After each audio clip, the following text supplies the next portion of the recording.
Nyakorom ga jonka moro mintiero saromo kanyo sa pagareyo mar okinyi kawuono chieng' tarik 6 dwe en mar abich nyakorom ga jonka dwe mar abich dwe mar adek kamoro mintiere gino mara ni chiyo yo makara na kase kwalo ngwech wantiere dwe mar adek nyakorom ga jwang bora Nairobi ka koth osebedo ka chwe otieno mangima akeni gweng' mintiere ochiyo machal nade nyakorom ga jwang wacho ni koth en gweth to bende kong'eny bendo kelo rochruok makoni kod kocha ohula mathoth mabendo sebedo ka mole gwenge mopogore gido mara ni intiere makare machiegni e chenro mar opiny chenro chako sani nyakorom ga jwanga an ka mar tai nyinga Sharon Ong'aw kaka pile wabiro bedo ko chako gi weche manyien ni bedi ging'eyo ni piny Kenya ochiyo machal nade bang'e e nonro mar gazeti wabiro bedo kwa kilo ni gazede ariyo chakra sa 10:30 nyaka saa 1 mar okinyi aneno ka thor wach mabendo mipeko opogore The Standard ginde ke kanyo ni Wilson disaster waiting for death mano chal mar paundeke mano mar Wilson mantiere gwenge mag Lang'ata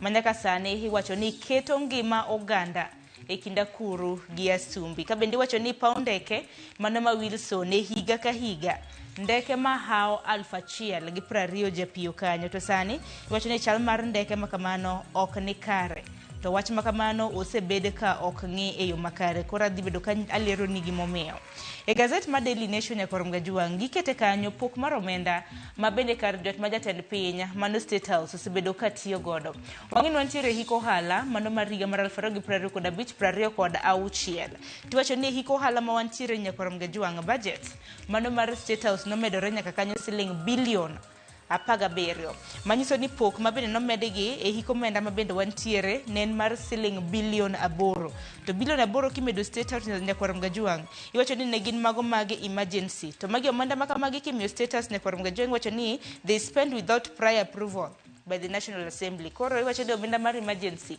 ojami kata mana kar jot mar jatend piny Kenya kata mana ka okopuodh kod od bura koro yang kanyo kaka e higani hiko omenda mabende wantiere pok mano mar omenda nomedgi kanyo mar siling bilion 8.4 bende achidh nade makoni kod kocha mabende jotuo mag kansa yudo e od thieth maduong' mar Kenyatta wachore ni mashin mabende osebedo ka thiedho tuo mar kansa mano mabende osebedo ka itimo godo radiotherapy bende gisedo kosebedo ka tiyo e od thieth ma Kenyatta kuom thuolo mar dweche 2 ma osekalo en ang'o matimore nyakorom ga jwang duto te adhi bedo ka lero ni kaluwore koda kethruok mar mashin makamano bang'e abiro bedo ka donjo gi twak e chenro mar opiny chakre saa 1 nyakorom ga jwang okiny ma kawuono wadwaro mar mondo mi wadhial miene wan duto te wang'e ni piny ngima jahingo odiochieng dhialo joma mine chieng' tarik 8 mano ma dwe mar adek higa ka higa omiyo chieng' tarik 8 biro bedo chieng' Jumapil odiochieng' ma kawuono nyakorom ga jwang adhi bedo koda mine ariyo achiel kuomgi tiyo e sekta mano mar wuoth e pachoka mano Justina Dhiambo ma bende en japang wuoth mong'ere kaka ng'at mapango wuoth nyakorom ga jwang kapo nono ni dhi ng'ado tipo en mong'ado ni otiko kanyo otiyo kod Transliner Cruiser bang'e adhi bedo gi Florence Olang ma bende ne en jating' ndai e apis Prime Minister machon e pachoka mano migosi Raila Amolo Odinga ma bende nosebedo kotiye kuom thuolo moheo higni 10 koro mane mine ma bende dhi bedo godo odiochieng' ma kawuono e kinde ma bende wadhiale tijegi chenro mar ng'eyo thumbewa okiny ma kawuono nyakorom ga jwang wendo ma bende Solomon Atito biro bedo ka dayo dhoge ne natimo rapar mano mar Dr. Kolela Maze kinyalo paro daktari notho higni buora mosekadho kata kamano Solomon Atito ne yudo thuolo mar limo familia mare ma bende nitiere e gwenge mago mag Awendo biro bedo ko kelonwa sigana makamano e chenro mano mar ng'e jothumbewa bang'e nyakorom ga jwang biro bedo kwa yudo nuocho mano mar kipindi mar mine wacho twak ma bende Mjalieta no bedo godo otieno manyoro ka bende wadhialo mine mai dwe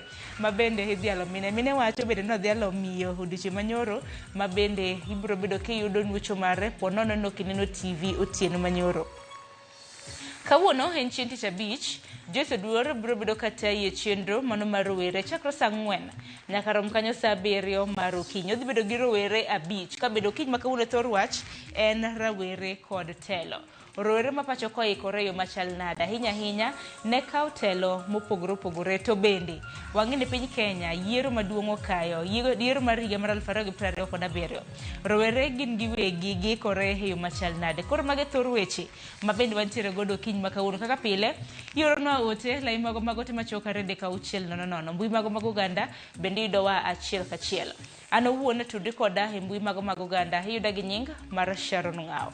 Bed koro nyaka giko nikech ma en ropiny. Nyakorom Gajuang kwachako gi weche manyien en ni jod bura mamalo okalo paro mar chik mar chuga gucho omenda mar dongruok motisi ni Infrastructure Fund. Okang' makama koro biro neno ni omenda maromo siling trilion 5 mag dongruok ota kendo tigodo malong'o e dongo piny. Gino ma sirikal otiso ni wuodh Singapore. Lokruoge motim e paro mar chikno oting'o chugo dul moyiedhi ne chung'ne kaka gulu makamani biro bed ka itiyo godo. Kendo ng'ado rieko kaka chenro mage mapile biro bedo karingo. En chik mabiro tayo gulu mar omenda mar dongruok Infrastructure Fund mokal kod jo od bura mar od bura mamalo bango e kogno kendo timo ne lokruok moko. Honorable Chairperson, I beg to move that the committee do report to the House its consideration of the National Infrastructure Fund Bill, National Assembly Bill number 1 of 2026, and its approval thereof with amendments. Honorable members, I now put the question, which is that the committee do report to the House its consideration of the National Infrastructure Fund Bill, National Assembly Bill number 1 of 2026, and its approval thereof with amendments. Will as many as of that opinion say aye? Will as many as of the contrary opinion say nay? The ayes have it. Achiel kuom lokruoge motim oting'o chuogo bod moyiedhi mabiro chung' ne agulu no. Bod no madhi bedo kod ting' mar ng'ado rieko kendo chiwo yo makare mag tayo agulu no. Bod mar jochiko no biro ting'o jatend migawo mar omenda ma en jakom mar bod no, gavana mar bengi maduong' mogik CBK, Attorney General kod ji mamoko auchiel ma ok gin jotije piny owacho. That this fund is like the Temasek in Singapore. Bod makamano ibiro yier kod jatend piny, bang'e to gibiro yier aput mabiro chung' ne agulu no mar dongruok. Chikno bende osiro mondo olosi bod machielo mabiro chung' ne tije agulu no mapile ka pile. Pogre kod kaka paro mar chikno ne chalo motelo. Jatend migawo mar omenda mane ni kod teko mochung' ne agulu no mar dongruok kendo gwelo bod kaka ohero gino makoro gol oko. Lokruok motim ne thuok chikego ochiwo teko ne jo od bura mar menyo kaka guluno tiyo kod kaka pesa mar trilion 5 biro chiedho kaka ike ne wuoth mar Singapore. Let us give ourselves power. Don't take away power. It is time for us to take power. The journey to Singapore has been christened. It is not just real. We can see it. We can see the light at the end of the tunnel. We can see now how clear the vision is. And we have now put that roadmap towards a first world nation on course. That I will not have to spend 6-8 hours to go back to Nakuru or to Molo because we're running Mau Summit Road and other highways will be complete through this National Infrastructure Fund. Thank you, and I beg to second, Honorable Chair. Kuponi jatend piny obiro yieyo koke kendo podho chikno, to chenro mar yiero bod kod aput madhi tayo agulu no dhi chakore ayanga mar chako wuodh sirikal tero jo Kenya e mano magitiso ni Singapore. Walter Nyambaga, Ramogi TV. Riwruok mar josiasa makiro sirikal tesre kamoting'o Rigathi Gachagua, Kalonzo Musyoka, Eugene Wamalwa kod Justin Muturi oseo paro mar chuga gucho omenda mar dongruok motisi ni Infrastructure Fund. Motelo ne od bura opodho chikno. Josiasa go ne rikose kwayo ni jod bura kik yie mar puodhe ka giwacho ni en okang' midwa tigo e yo mok ni kare gi sirikal. Bende gichich ni sirikal dibede nigi paro mar riyo kambi mar Adani kendo e yor apanda ne chenro mar Kongo paundeke. Mano kata kamano nyocha osekwede gi migawo mar wuoth kod tend alap ndeke e pacho kae. The National Assembly and the Departmental Committee on Finance and National Planning must reject both instruments in their current form. Number one, the National Infrastructure Fund Bill 2026, a solution in search of a problem. Kenya's infrastructure deficit is not a product of institutional scarcity. It is a product of execution failure, procurement corruption, and fiscal opacity. Adding a new fund to broken systems adds another layer of dysfunction with reduced oversight. They are creating a fund that will not go through Parliament, that will not be subject to audit. in our honest view, they are creating a fund for his re-election. He wants 5 trillion shillings that is not approved by Parliament, that is not audited by the Auditor General, for bribing the people of Kenya. That is the situation. He went to court and stopped the Adani over 200 billion deal on JKIA. I'm told they are trying to bring him back through the back. Na korom gajwang sirikal ochomo wito siling bilion 12 e gope ma jo Kenya ochunje banka hola e aguch omenda mano mar hola mar Hustler Fund. Kodoko penjo e wi duoko gope makamago e nyim kamiti mar od bura mochung'ne nono kaka omenda mag sirikal tiyo. Jatatije mar Hustler Fund Henry Tanui lero ni jo Kenya no holo siling bilion 83 to mana siling bilion 71 kende emoseduoki. Simfres Okinda nigilera. Sirikal koro chinyo moko e wi yore minyalo ti godo mar chuno jo Kenya mano ka hola mag Hustler Fund duoko omenda makamago. Kalore ko jatatije mar Hustler Fund Henry Tanui gowi maromo siling bilion 12 poko duoki chakre higa mar 2022. As yesterday it has disbursed 83 billion shillings to over 27 million Kenyans. They have repaid 71 billion shillings. The other one is revolving. And we have saved on the savings, we have 5.3 billion which has been saved. That is gross, but we have allowed them to take 1.1 billion. Currently, we owe their savings of about 4.2 billion shillings. Tanui mane lose nyim komiti mar od bura mochung'ne nono kaka omenda mag sirikal tiyo. Osingone od bura ne omenda go ok bilal ka gibiro tiyo gi opande jogowi e yudo omenda go. Many young people, they borrow Hustler Fund. Then what they do, for those who default, they throw away the SIM card, they buy another one. How are you collaborating with Safaricom to ensure that there are recoveries, to ensure that they trace? If someone has borrowed and has thrown away the card, that individual should not be allowed to buy another new life. The loan is tied to a national ID of every individual. Whether you have several SIM cards or one, the loan is tied to your national ID. And your national ID tells us even to the location that you come from. Tanui kara kamano singoni ogibika omenda go githuon kata peo jo Kenya kaka jogopi moko hinyo timo. From what we know, a lot of the monies, many times when it's picked, is not returned. What strategies do you have to ensure this money that has been loaned is already returned? Not behave like Shylocks by taking the assets. We educate these Kenyans, and Kenyans are responsive. Like in my village, for example, they didn't know that the Hustler Fund is good for them. Currently, they are doing it. So if we can have a sensitization campaign on financial literacy in this country, Hustler Fund is a game changer.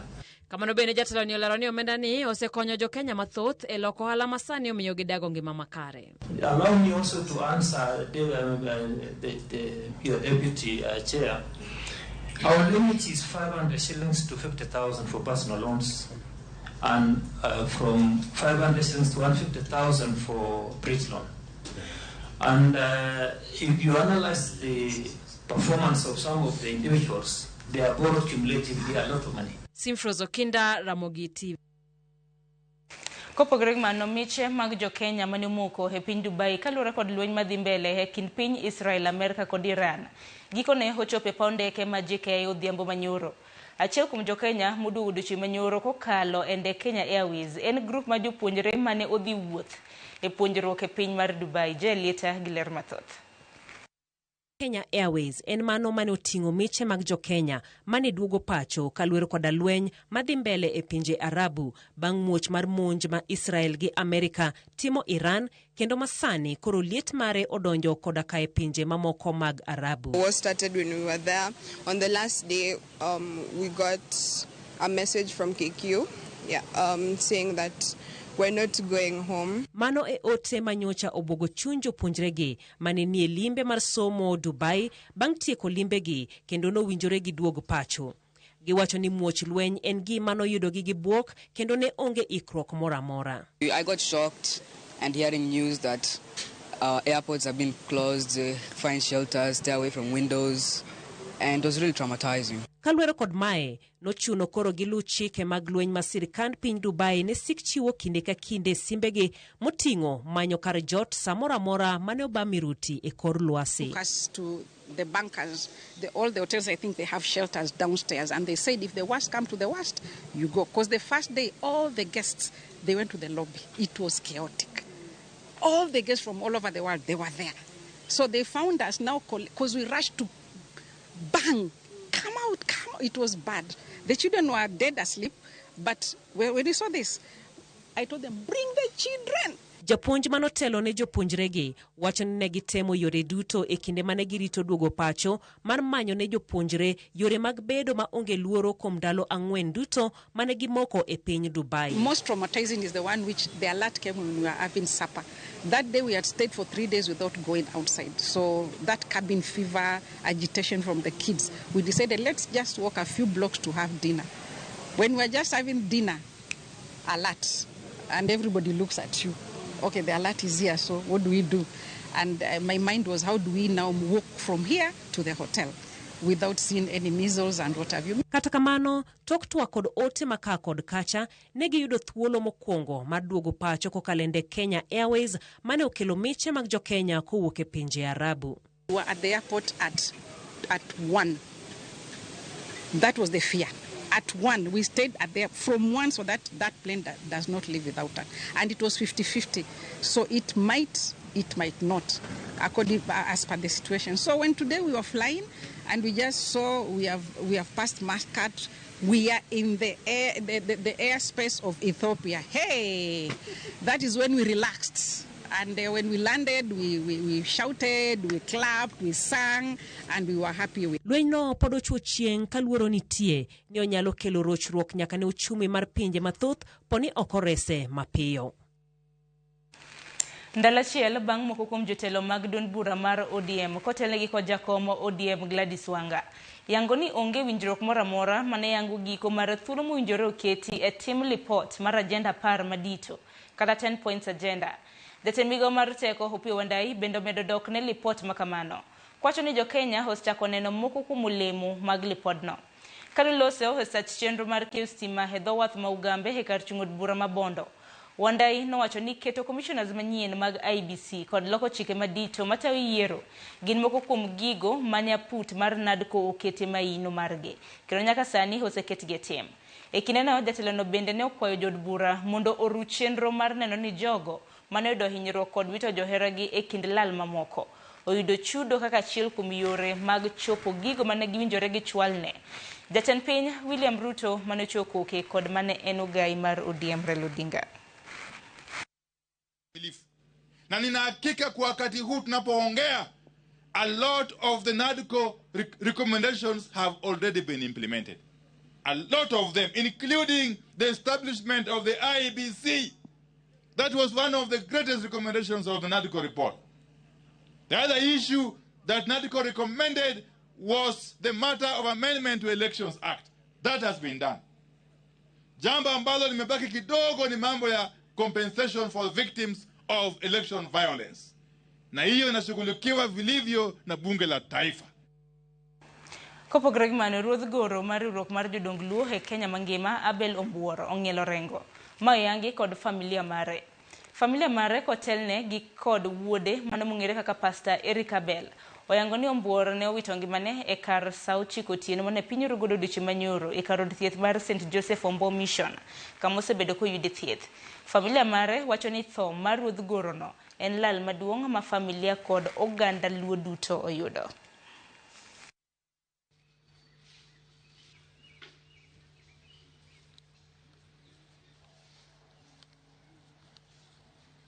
When it reaches on Thursday, I called the children, I texted them because they are outside. I told them, you people come. The health of the father is now deteriorating. You come and see. I declare officially the death of my dad with a lot of pain we have as a family. Baba okutuo mang'eny, okawo ndalo minyalo wachi, okawo ndalo mang'eny ne dweche ariyo. Kanen mana just a slight cough and nen gi machalo kaka nen gi gek mage gik mane tuo baba malich bas to no gi koro ola. But the major information manonyisowa the day mane Raila othoe no bedo down. Mo wacho niya, I'll not take long. So you, my children, prepare that I will not take long. Katunya neno ka ngima, taneno ka soon I'm going to follow my friend. Kanyocho ng'ama mor, ong'ere Migori ka, makata kama nyocha odake nong'e ni wuon Leia, ong'e ni wuon Fidel, ong'e ni wuon Frank. Nyasaye mondo chung' kodwa e sama kama, to warwako ji duto mabiro konyowa ko jaduong' ni machiegni. Riwruok ma jopuonj ma Kuppet omiyo okumba mar thieth mar SHA ndalo 7 mondo omi obag twak mabiro tieko ng'ur ma bende gintiere godo e wi okumbano mane gidonjo dweche 5 mokalo. Jotelo mag riwruogno ne otwak kod jofwambo bang' achiel kuom jopuonj mane oyudo masira mar apaya dwe achiel mokalo. Kwamo e kar thieth mag Aga Khan nikech nengo mar thieth mok otiek chula kod okumba mano mar SHA. Judith Omondi kod mathoth. Magi ne gin pichni ma dwe mar 9 higa ma okalo ka mahawo jopuonj 10,000 ne olimo kar jot mar jatend piny William Ruto kendo ka ne ochiwie singo mar tieko ng'ur e wi okumba mar thieth mar jopuonj. Masira mar apaya ma giko dwe mar 1 onyisore ma pod nitie okumba manyien mane orwaki jopuonj SHA. Jaod japuonj achiel Alex ma en japuonj ma Ofafa Jeriko koro chako dwe mar 2 e kar thieth mag Aga Khan bang' rem chulo gowi mar thieth manyaka sani en $3.2 ka SHA ochulo $1 kendo we anyuola kod nengo mamoko. SHA saa hii imeisha, achapona vizuri. Hii aliekewa chuma kwa west 2 ikashikana ndiye atembe. Sasa niambie the whole of this year ni kutafuta pesa ndio akuwa na kucha appointment mpaka apone. You see that one is very valuable kwa civil servant kama yeye. Kaluwore kod jotelo mag riwruok mar jopuonj mar Kuppet ka otelnegi kod jagoro maduong' Akelo Misori gichulo omenda mathoth e SHA ma ok owinjo gi sol mar chulo gop thieth kata bed ni e wi japuonj Alex gisolo $1.5. Ne ok wasebedo kwa biro kwa neno kata kwa dwa golo japuonj hospital nikech bil. Ne wasewiwa nosewil gi mano kendo mano osekawo higni madhi mana 15. To koro mar sani ne ginyisowa ni nitie over 9,000 hospitals mobedo accredited. To king'iyo kata Nairobi ka kwa dhi Gurunana kiriembowa, kwa dhi Nairobi West kiriembowa. They are breaking everything that we discussed. They told us we shall go in all hospitals, including Aga Khan. In fact, Aga Khan was an example. And they said there are 9,000 hospitals, including Nairobi Hospital. Now we are being chased away from Aga Khan. Ka koro gidwaro twak ma otegno kod okumba mar thieth mar SHA mondo ging'e kama okumba ni ochopie thieth mar jopuonj, twak ma gidwaro e matin ne ndalo 7 kowuok kawuono kapok gichako ng'anyo. SHA ka ok wamiyo 7 days mondo gi-engage ka gibiro dhi forward. To wabiro golo jopuonj e class mondo wa demonstrate kamoro amora ma wantie.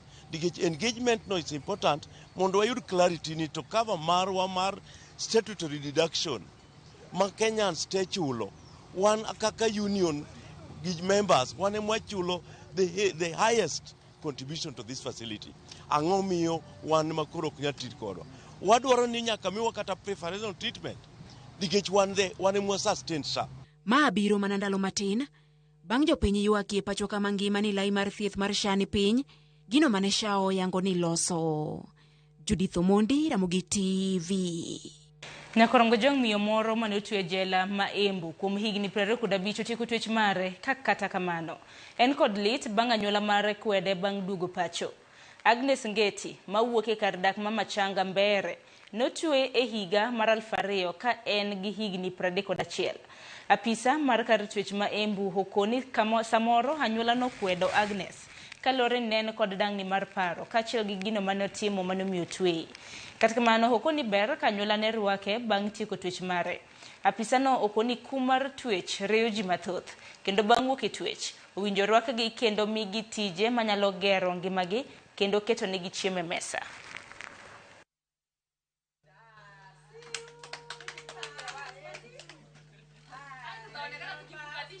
Kitu muhimu tunaweza urge the community is let's accept these people back to the community because they are human, they are family, and let's learn to forgive because we are all human na hakuna mtu hawezi kosea.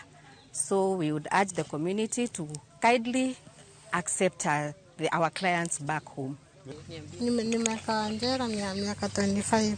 Sasa nafurahia ndio amenitunja mpaka ikafika huo wakati wa kwenda nyumbani. Ninaenda huko Sagana kwa wazee na bwana yangu atanikujia huku. Nimerekebika na nasikia sasa niko sawa. Ninaweza kaa mzuri nyumbani na siwezi rudia kitendo kama hiyo tena. Community inafaa ielewe ya kwamba vile Misidegi anafanya sio yeye anataka. Ako mgonjwa, ako na shinda ya mental wellness na ni shinda mingi ziko na watu wengi hata huko nje. So wakaweze kumkubali, wakamu-understand na wakamsaidie. Kopogore gi manatiere kaunti ma Homa Bay kama sirikand kaunti ma Homa Bay osidho chenro mar chiwo kodhi ne jopur ma itiyogi ni piny. Chenro ma itimo mar konyo neno ni jopur tiyo gi kothe makare manyalo miyo kaunti no bedo gi chiemo moromo. En chenro ma itimo e wards 40 ma Homa Bay kendo geto jopur 32,000. Alabich nigi lerno. E kinde ma jopur dhi nyime gi komo, kamoko bende iko puothegi mar keto kodhi e lowo. E kinde ma koth dhi nyime gi chwe gwenge mopogore pacho ka, migawo mar pur e sirikand kaunti ma Homa Bay ochako ayanga chenro mar chiwo kodhi ne jopur nono maonge chudo. Gavana ma Homa Bay Gladys Wanga nochako ayanga chenro mar chiwo kodhi ne jopur e gweng' ma Nding'o Nyaburi, e ward ma Homa Bay Town East, Kachud Bura ma Homa Bay Town. Okoni ma en tielo mar 4 mar chiwo kodhi mageto jopur ma yutogi ni piny, kama jopur mawuok e miera 32,000 e ward 40 manie kaunti ni biro yudo kodhi mag bando kod bele chenro no. Wan Homa Bay Eastward kae wachaka ayanga chenro mar pogo kodhi de jopur. Higa ka higa ma ikwa mar 4 mar pogo kodhi ne jopur e Homa Bay County.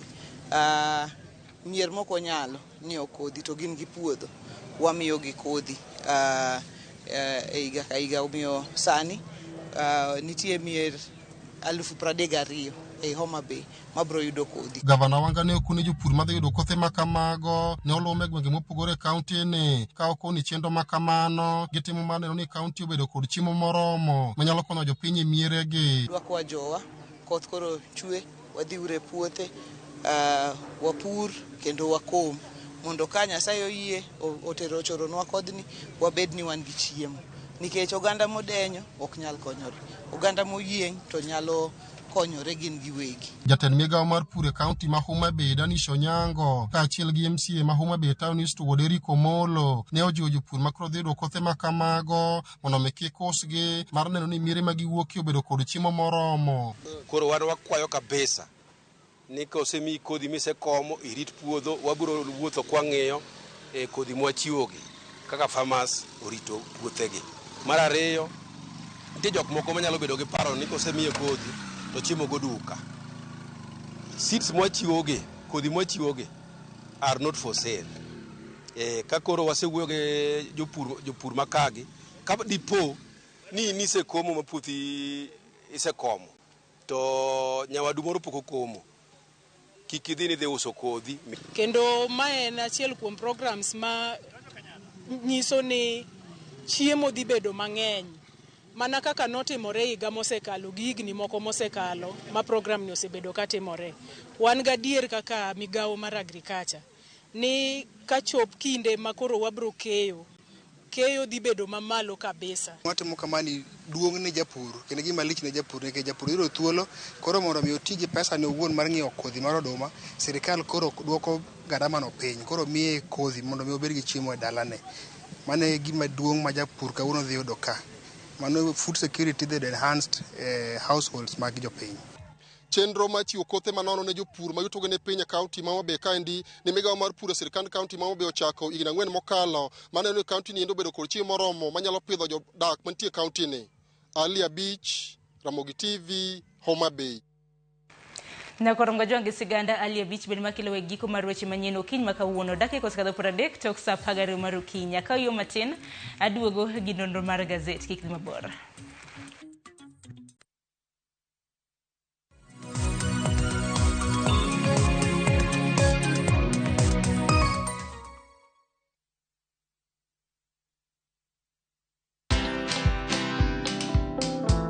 When I'm pursuing my PhD, that's when we had COVID-19. It came with a lot of, turbulences in our lives, but you still stay focused. You still go back to school. You still pursue what you want to do. During that time, you're also having children, which I'll not call mountains, but they come with a lot of responsibilities that need to ground you, to make you have to be very firm, you have to stay very focused, you have to balance all these roles. Watch this story and more. Download the Citizen Digital app or visit www.citizendigital.com and find the Citizen Originals portal. Kenya's #1 app, Citizen Digital.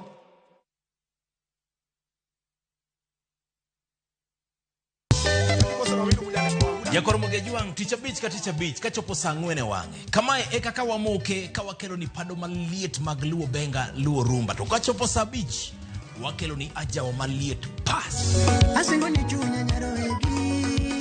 Kakise winjano Nyakoromoge juang abiro e ground takelo ni ngero mar joma kadonje ground kata guyo gi mafans takelo ni kaka pache ge chalo. Ngero ni isewinje kanye to sitikode yo machal nade. Kokale chenro ni endi radio Ramogi kawa tudore achiel kachiel kawariwore kod Ramogi TV ka anto akelo ni interviews maliet mag jothumbe gieki magocho live ka tokeno 10 live band mochiek nyaka macha tonga. Nyinga DJ Kolokol Instrumental. Boy handsome mama dawe roji bed and breakfast sama techni tilunga mane ngeja entertainer. Nyinga en Solomon Atito kapaya gudi kete manaka. Koba.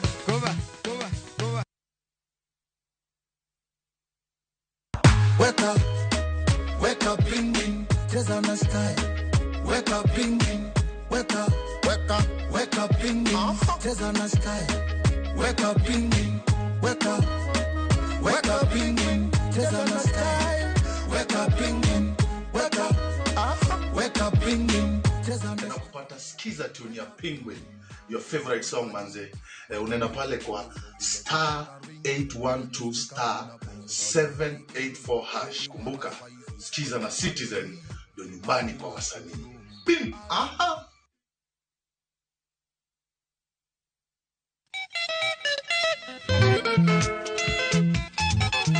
Igni 26 mokalo, tarik en 7 dwe mar adek, boche mag kuyo ne okwako piny luo. Kawuon jothum, duonde nosim.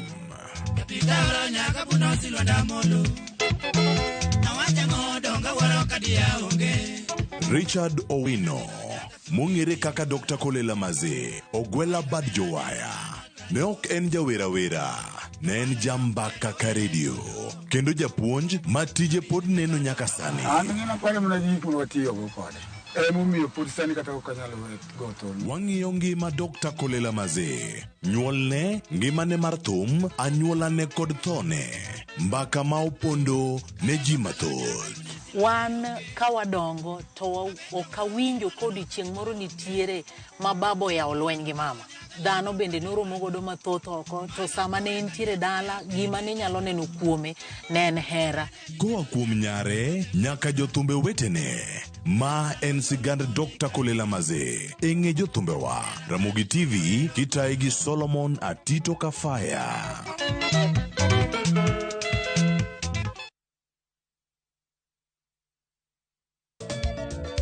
Machigni Nyakoromoge juang chenro mar Ngoma Owake.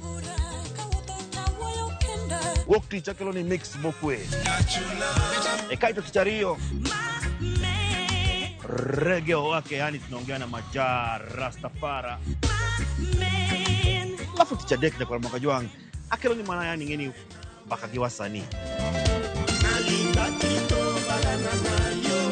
Ticha Ngwene is kama nene, yani kitambo zama za kale. Alafu Friday, si unajua tu Friday tutafanya namna hii. Nyakoromoge juang Friday supu zo wake. Sapara kidaka paga beach nyaka sapaga Rio kod Ann PDG Papa Vic, yani ukipenda mzee kijana.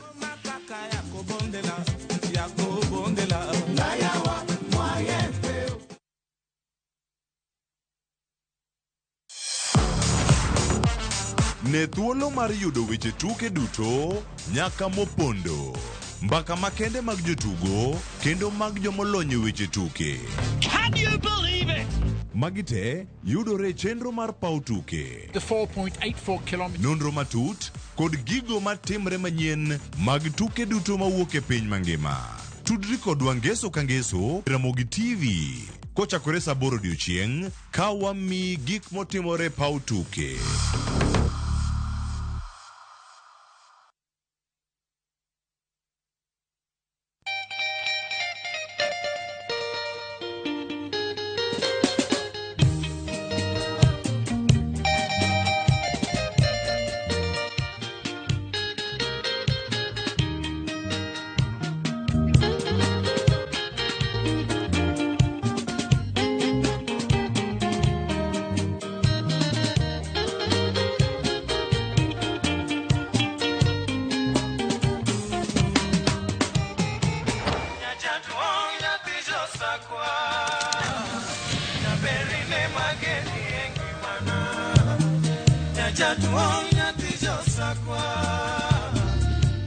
Radio Ramogi, Cartoon Jaluo. Radio Ramogi.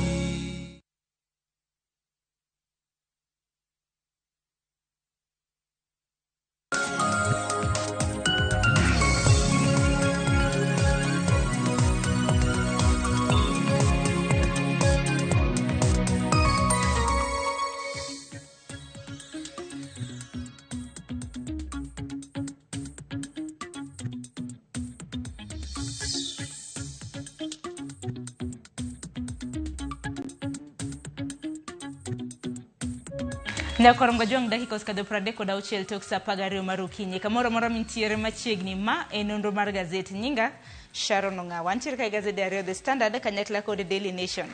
Thoroch momi peko pogro nya korongo jwanga Standard okete kanyo waiting for deaths. Chal mar paundeke mano mar Wilson mabende koro wacho nok ni kare kendo keto ngima oganda e kinda kuru gi Sumbi. Daily Nation oketo kanyo pok mar omenda mabende status osebedo katiyo godo kar jot mano mar jatend piny wachore ni osebedo katiyo kod omenda makore lach nyakorom gajwang nyaka sani iwacho ni kowuok omede siling bilion 8.4 manyiso ne hiko hala mabende wadhi kwa tieko higa mar 2025-2026 status biro bedo katiyo kod pok mar omenda mar siling bilion 17. Okan kenda antire gi jafwambo Heri Kokeo Kizito machiegni gin mara ni chiwo makare tero kamano imondo nikech koth chupore ka.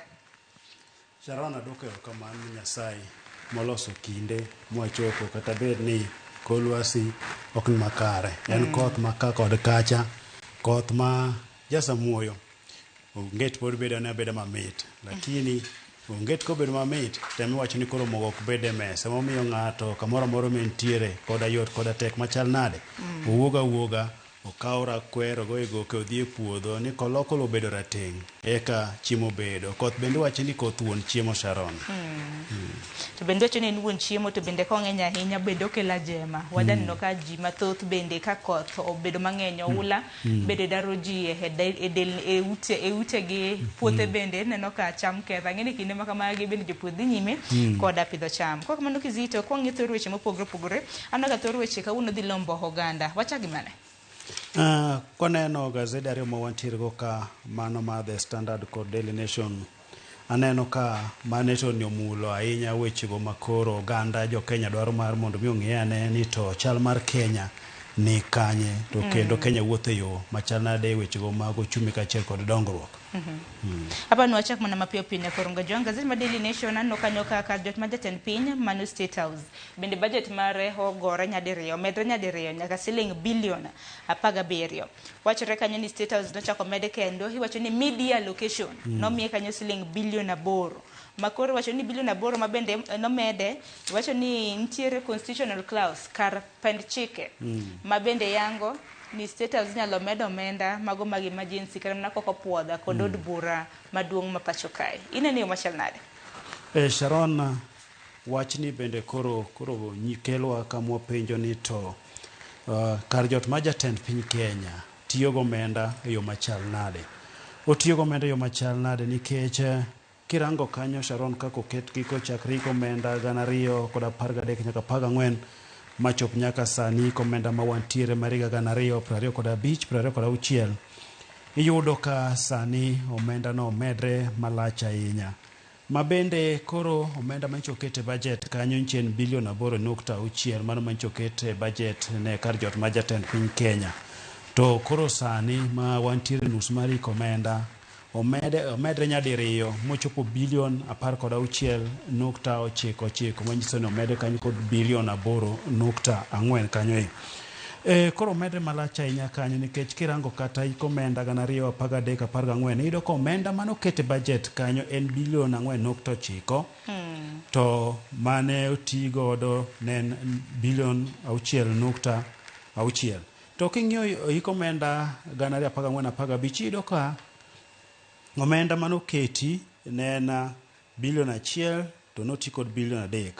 Koro moro be makela ringa ng'i ahinya en ma higa 2017 kod 18 iyudo ka omenda mano keti ne ka jot ma jatend piny Kenya en bilion 3.7 to noti kod mathinne mane en bilion 2.9. Sharon, koro kama bende koro kelowa mwapenjo ni to kara piny Kenya to tiyo kar jot ma jatend piny Kenya tiyo gomenda yo machal nade. Kiduogo ipime kod pinje moko kanyo Sharon, tibiro yudo ka kar jot marwa ma jatend piny Kenya tiyo kod omenda mang'eny. Nikech kirango kata pinje mago man kod mwandu, pinje momeo, ibiro yudo ka gitiyo kod omenda mathin marwa. Makwa ringo wadhi kata piny mar Germany tidhiro ka kar jot ma jatend piny Germany tiyo kod bilion 7 mano iko omenda masani. Kwa dhi kata piny mar Afrika ka wayudo piny mar Nigeria wayudo ko tiyo kod bilion 3.1 to mano piny momeo mantie kod mwandu modhuro moting'o kaka mo.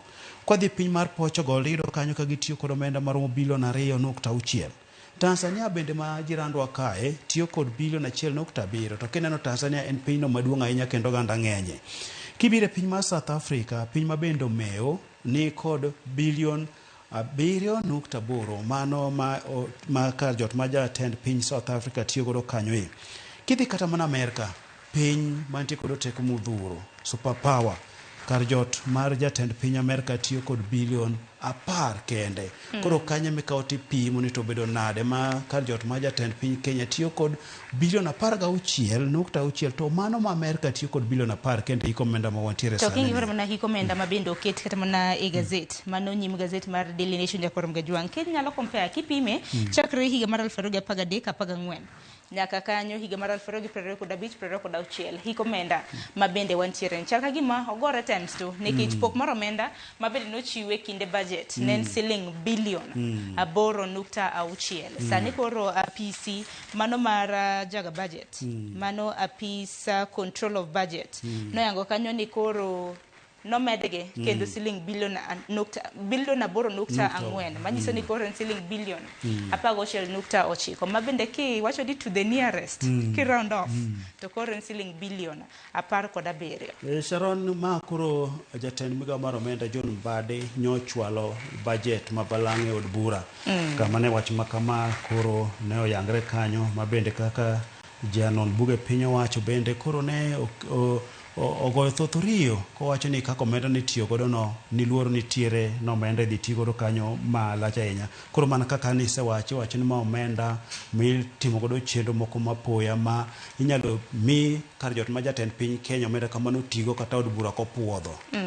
Tieni gima mako dhok ni omenda makamanya Jakorom Gajwang itiyo godo kind thuolo mar dweche 7 mokwongo mano mar hiko omenda manyien nikech hiko omenda ka hiko omenda tin higa achiel to kind thuolo mar dweche 7 ero osemwonyo kanyo siling bilion 17. Yudo kanyo ni kata wacho ni chenro mapoya ma itiyo kod omenda kar jot ma jatend piny Kenya gi gin mago ma ok oyangi boko yangi to gin kata mana mage emergency mage matimore state house kata mana gisan kata kamano wan wakia samoro kwan jodon siasa gibiro bedo ka giporonwa kinde mar state house Jakorom Gajwang tiyo gi siling bilion 17 piny ka to ang'iyane na nitie masin mano mathiedho tuo mar kansa mane od thieth maduong' mano mar Kenyatta manyaka sani masin no ok osebedo ka tiyo kind thuolo mar dweche 2 mosekadho en masin ma bende thiedho tuo mar kansa timo radiotherapy tingeni odiochieng' kod odiochieng' wacho ni masin no nyalo thiedho jotuo 100.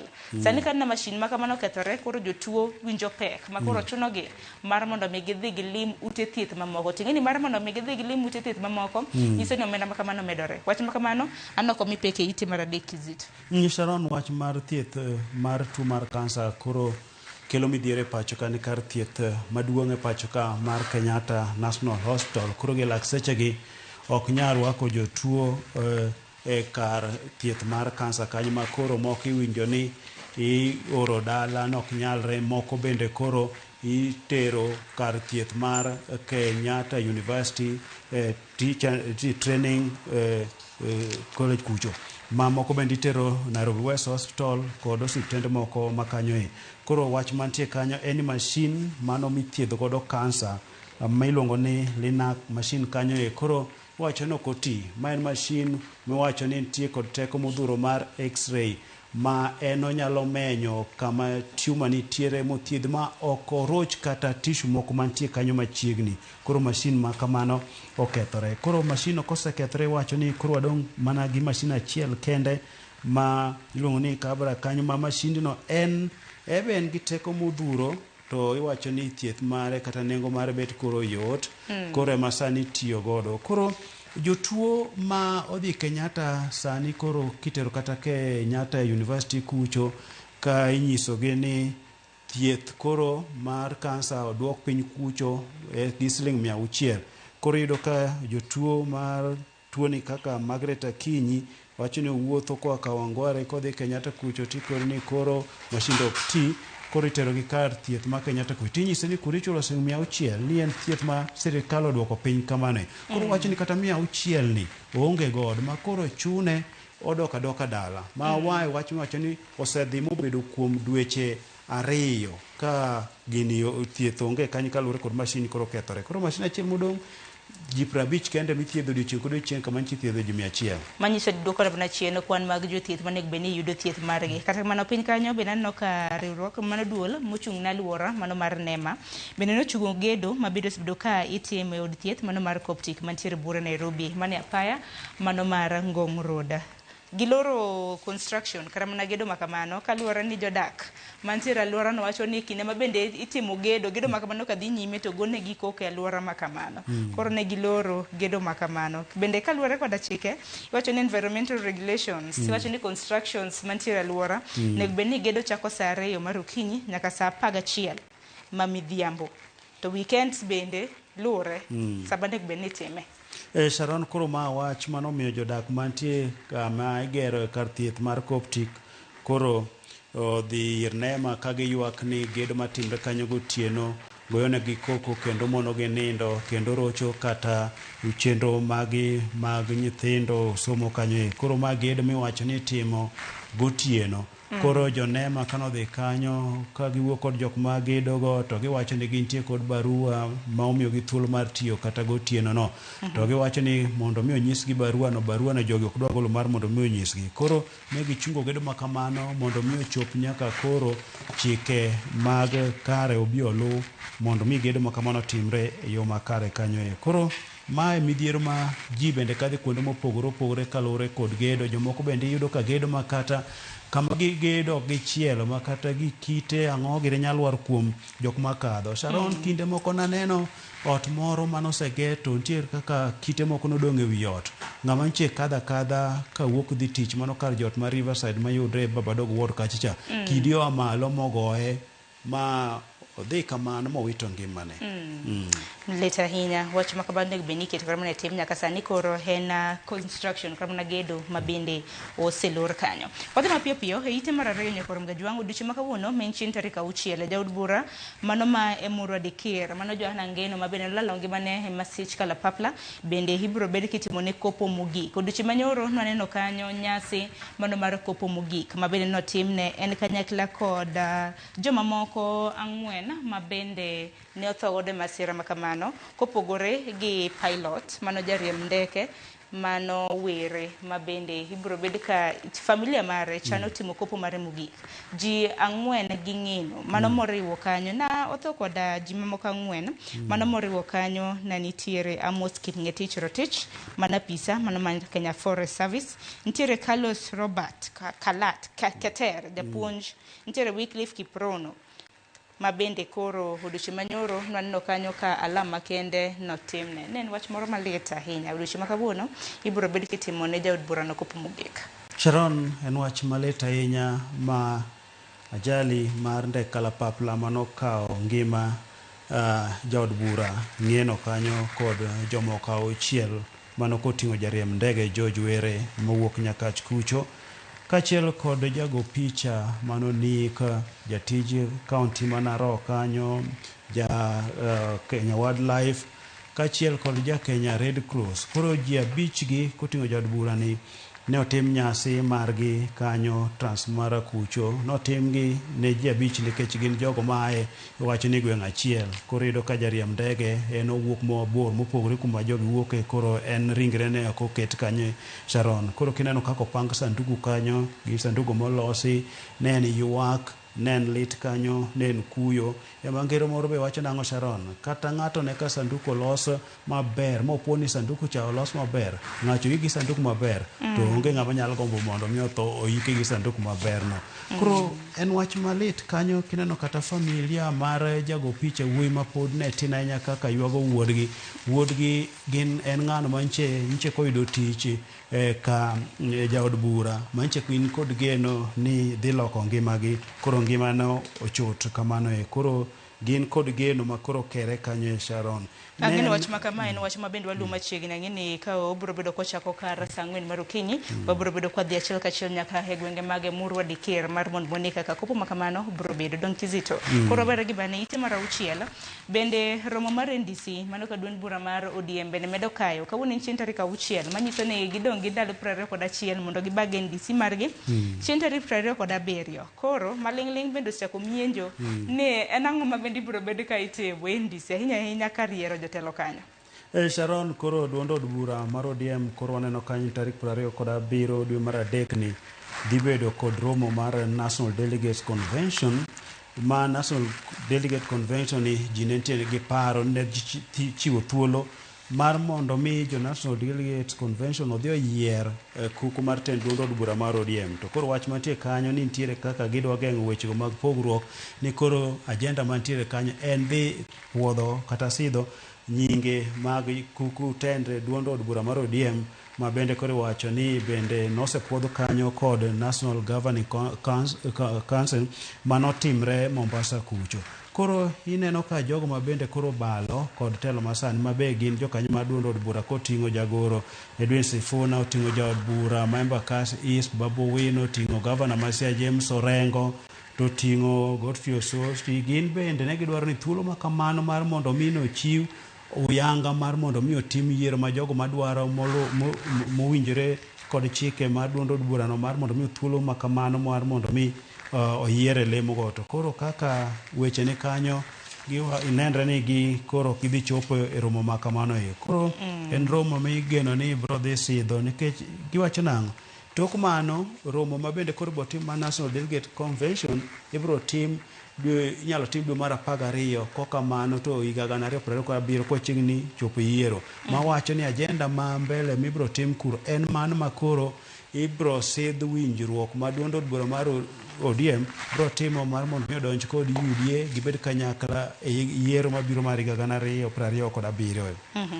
Mana kamano mano nitiere kanyo weche mag siasa pod dhi mbele kor gweng' mopogore opogore pacho kata ahinya nyamo bende wang'iyo en romo mano mar NDC ma bende duond bura mar ODM ochano timo e giko mano mar dweni. E ite mano mar 10 weche motenore kod somo Kizito bende naneno kanyo ka jopuonje ywak matamre gi nono kaluwore kod okumba mano mar thieth mar SHA ma bende giwacho ni nitiere kod achiedh nade makoni kod kocha. Manyaka sani riwruok mar jopuonj mar KUPPET omiyo okumba mar thieth mar SHA ndalo 7 mar mondo mi obag twak ma bende biro tieko ng'ur ma gin go e wi okumba no ma bende gidonje dweche 5 mokalo. Ng'eni jopuonj donje okumba ni e dwe mar 12 kanogol gi Minet. Sani koro giwacho ni gintiere kod achiedh nade nyaka sani giwacho ni nitiere jopuonje 14 momok e osiptal. Odagi yani osiptal odagi gonyo jopuonje go kaluwore kod agope ma bende nitiere godo. Sharon, makro ywak ma gintiere go kanyo ma kineno jakom mar KUPPET Kelo Misori nowacho ni tok ndalo 7 gibro keto chok piny, blackboard ok bobedo rachar, ni gibro dhi ng'anyo nikech mapek makoro gikadhe okumba mar thieth mar SHA mano koro kanogol gi Minet okel gi SHA kanyo ma bende mana kaka isewacho ni koro jopuonje 14 okwamo osiptal ka kuonde kata ute thieth odagi weyogi ni kalure kod weche mag omenda manyiso ni SHA ok chwal omenda kaka dwarore. Ma bende giwacho kanyo Sharon en nang'o ni gidwaro mar mondo mi pod kata oyangnegi kuonde thieth monego bed ni gidhiye, nikech moko nitiere maka gidhiye to koro ok dwar kata mar mondo mi ochiwnegi thieth. Sharon, kineno kumba mar thieth mane gintiere mar Minet cha, neno kumba mano yaw malach ahinya, okumba mano omenda mane ginya thiedhrego ne lach ahinya, mano kano ting'o nyaka obila. Koro mar SHA ni seche moko nitie kaka diyogi momiyo koro gin kod ng'ur kanyo. Koro iyudo ka jopuonj ma 400,000 e pacho ka sani koro ni kod midhiero ahinya go kod okumba mar thieth mar SHA ni. Mana nitiere kanyo bende kotenre kod weche mago mag puonj nyakwarom Gajwang', weche mag somo bende ni kanyo iwacho ni 1000 senior schools without single grade 10 ladders. Koro wach mabende no yangi kod jatend migawo mochung' weche mag somo Migos Ogamba oyango ni nitiere skunde 1,000 mago mag senior monge mana gi jopuonjre kata mana achiel mago mantiere grade 10 to piny owacho bedo ka chiwo omenda ne skunde makamagi. Mage oyango ni ineno to moloyo to skundego midhi tidok mago day school kod moko mag boarding mano cluster mar 4 kod mar 3. Mano ma koro nonro mano tim kacha yango ni skunde 1,000 te onge kod jo grade 10. Mano wach malich ahinya. Kata mana chieng' wuok tich kano neno gaset kanyo ni yudo ka sunde kane yiero yudo ka jopuonjre 100,000 ne laro donje skundego mag national ma 10. Skunde 10 ni yiero gi jopuonjre maromo 100,000 to capacity mag skundego nido ka ne en 10,000 kende. Koro yudo ka jonyuol gi jopuonjre gi dwaro mar mondo mi nyithindgi odonje skunde moko mag national mabeyo gi ni mago ema nitie kod gigi somo malong'o kendo kwanye magiwacho ni somo nitiere mochiek maber. Koro skunde moko nitie ma ji dhi to duogo ni moko iluongo ni Arambe kanyo Sharon yudo kata ka jopuonje nitie mathin, gig somo onge malong'o, laboratory bende onge malong'o, koro ng'ato go mar mondo mi nyathino dhi kuro. Koro weche ma kamagi gin wechego ma bende koro jatend migawo mar puonj penjo ni to koro watim nang'o ka koro skunde nitie, jopuonj nitiere, gig somo nitie kanyo to jopuonjre onge kanyo, itimo nang'o? Mano mido ka paro moro bende nitie ni koro skunde ma onge kod jopuonjre kar mondo mi koro nywandgi.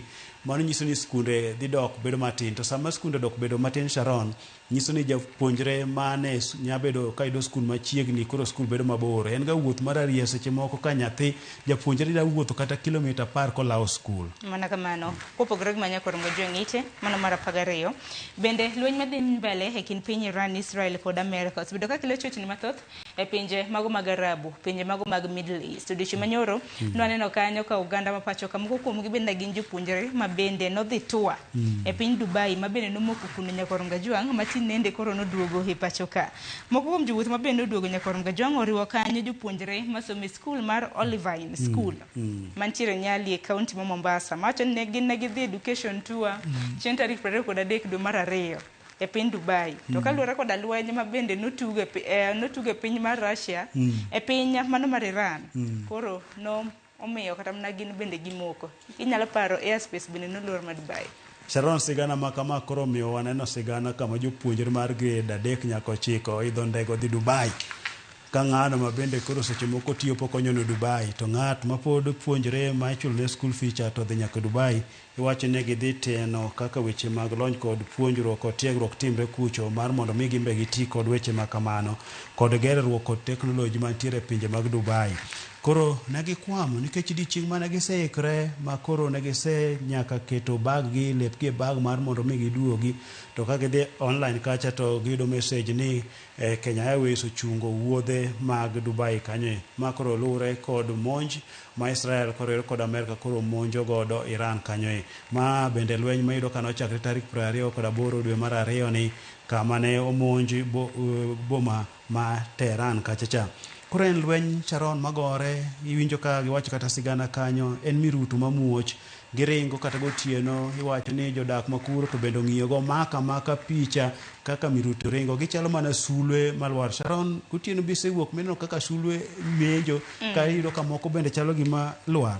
Mano ema kaka miruto kar be ringo kuro. Koro en lweny ma bende kineno kata kaka jatend piny Amerka Donald Trump wuoyo wacha ni en lweny mapek. Bende nowacho ni en lweny moikrego kata jumba 5 kata kosongo to nyalo go machal kamano. Ma bende kata nyoro neno wach manyo wacho kowacho koyo piny ma Ukraine mar mondo mi okonygi e mako drone maringo kachicha. Mano drone ma Ukraine tiyo godo e lweny mantie kindgi kod Russia cha.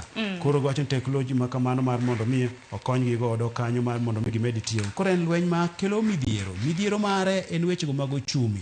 Mogiri mag wang'eyo ni pinje mag Arabu kama mo bende wuoke.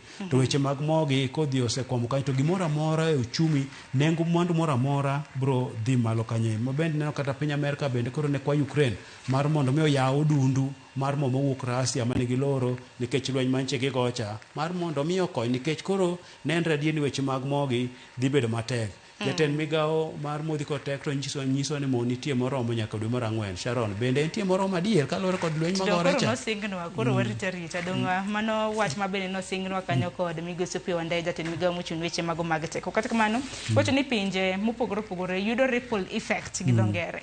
Mano kaluwore kod lweny mabende dhi nyime e pinje mag Iran, Israel kod Amerka. Koro kata mana IMF nacho ni kidek ochumi mago mag pinje mopogore opogore biro bedo ka rochore. Kata kamano en mana geno marwa ni lweny ma kama gibiro bedo ka gitieke nikech thoyo oseneno hinyruok makoni kod kocha bende osenene. E ite mar 16 nitiere machinglo kanyo. Machinglo no aneno ka nitiere jokanyo chal ka jokanyo mag ODM gi jokanyo mago mag UDA. E ite mar 16 ano nitiere jalo mobede kom to chal ka gima kendo tingo ang'o motingo lwete kanyo samoro kiziti nyalo bedo gi ng'eyo. We can't discuss zoning weche mag zoning e kindun bura mar UDA gi ODM. Sharon, kineno machinglo no to koro ogor map mar Kenya to kete draft jogo mago draft kineno kata pek kanyo midhiroga. Koro draft mar zoning mano kaluwore kod ni ODM kod UDA dwaro mar mondo mi otim winjruok kotudre kod yiero mabiro mar higa 2007.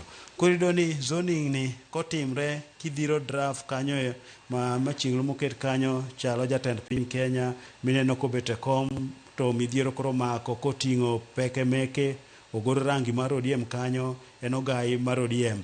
To kineno kuma jatend piny Kenya nitiere mogore cha idhi neno Junet ka nitie kanyo idhi neno picha mogor madachalo kod gavana ma Mombasa kachiel kod ma Homa Bay makoro gin koro neno kaka kero gichalo joma winjo jatend piny Kenya ma weche mag zoning gi kero kineno gi kanyo to gichalo jomoyiego.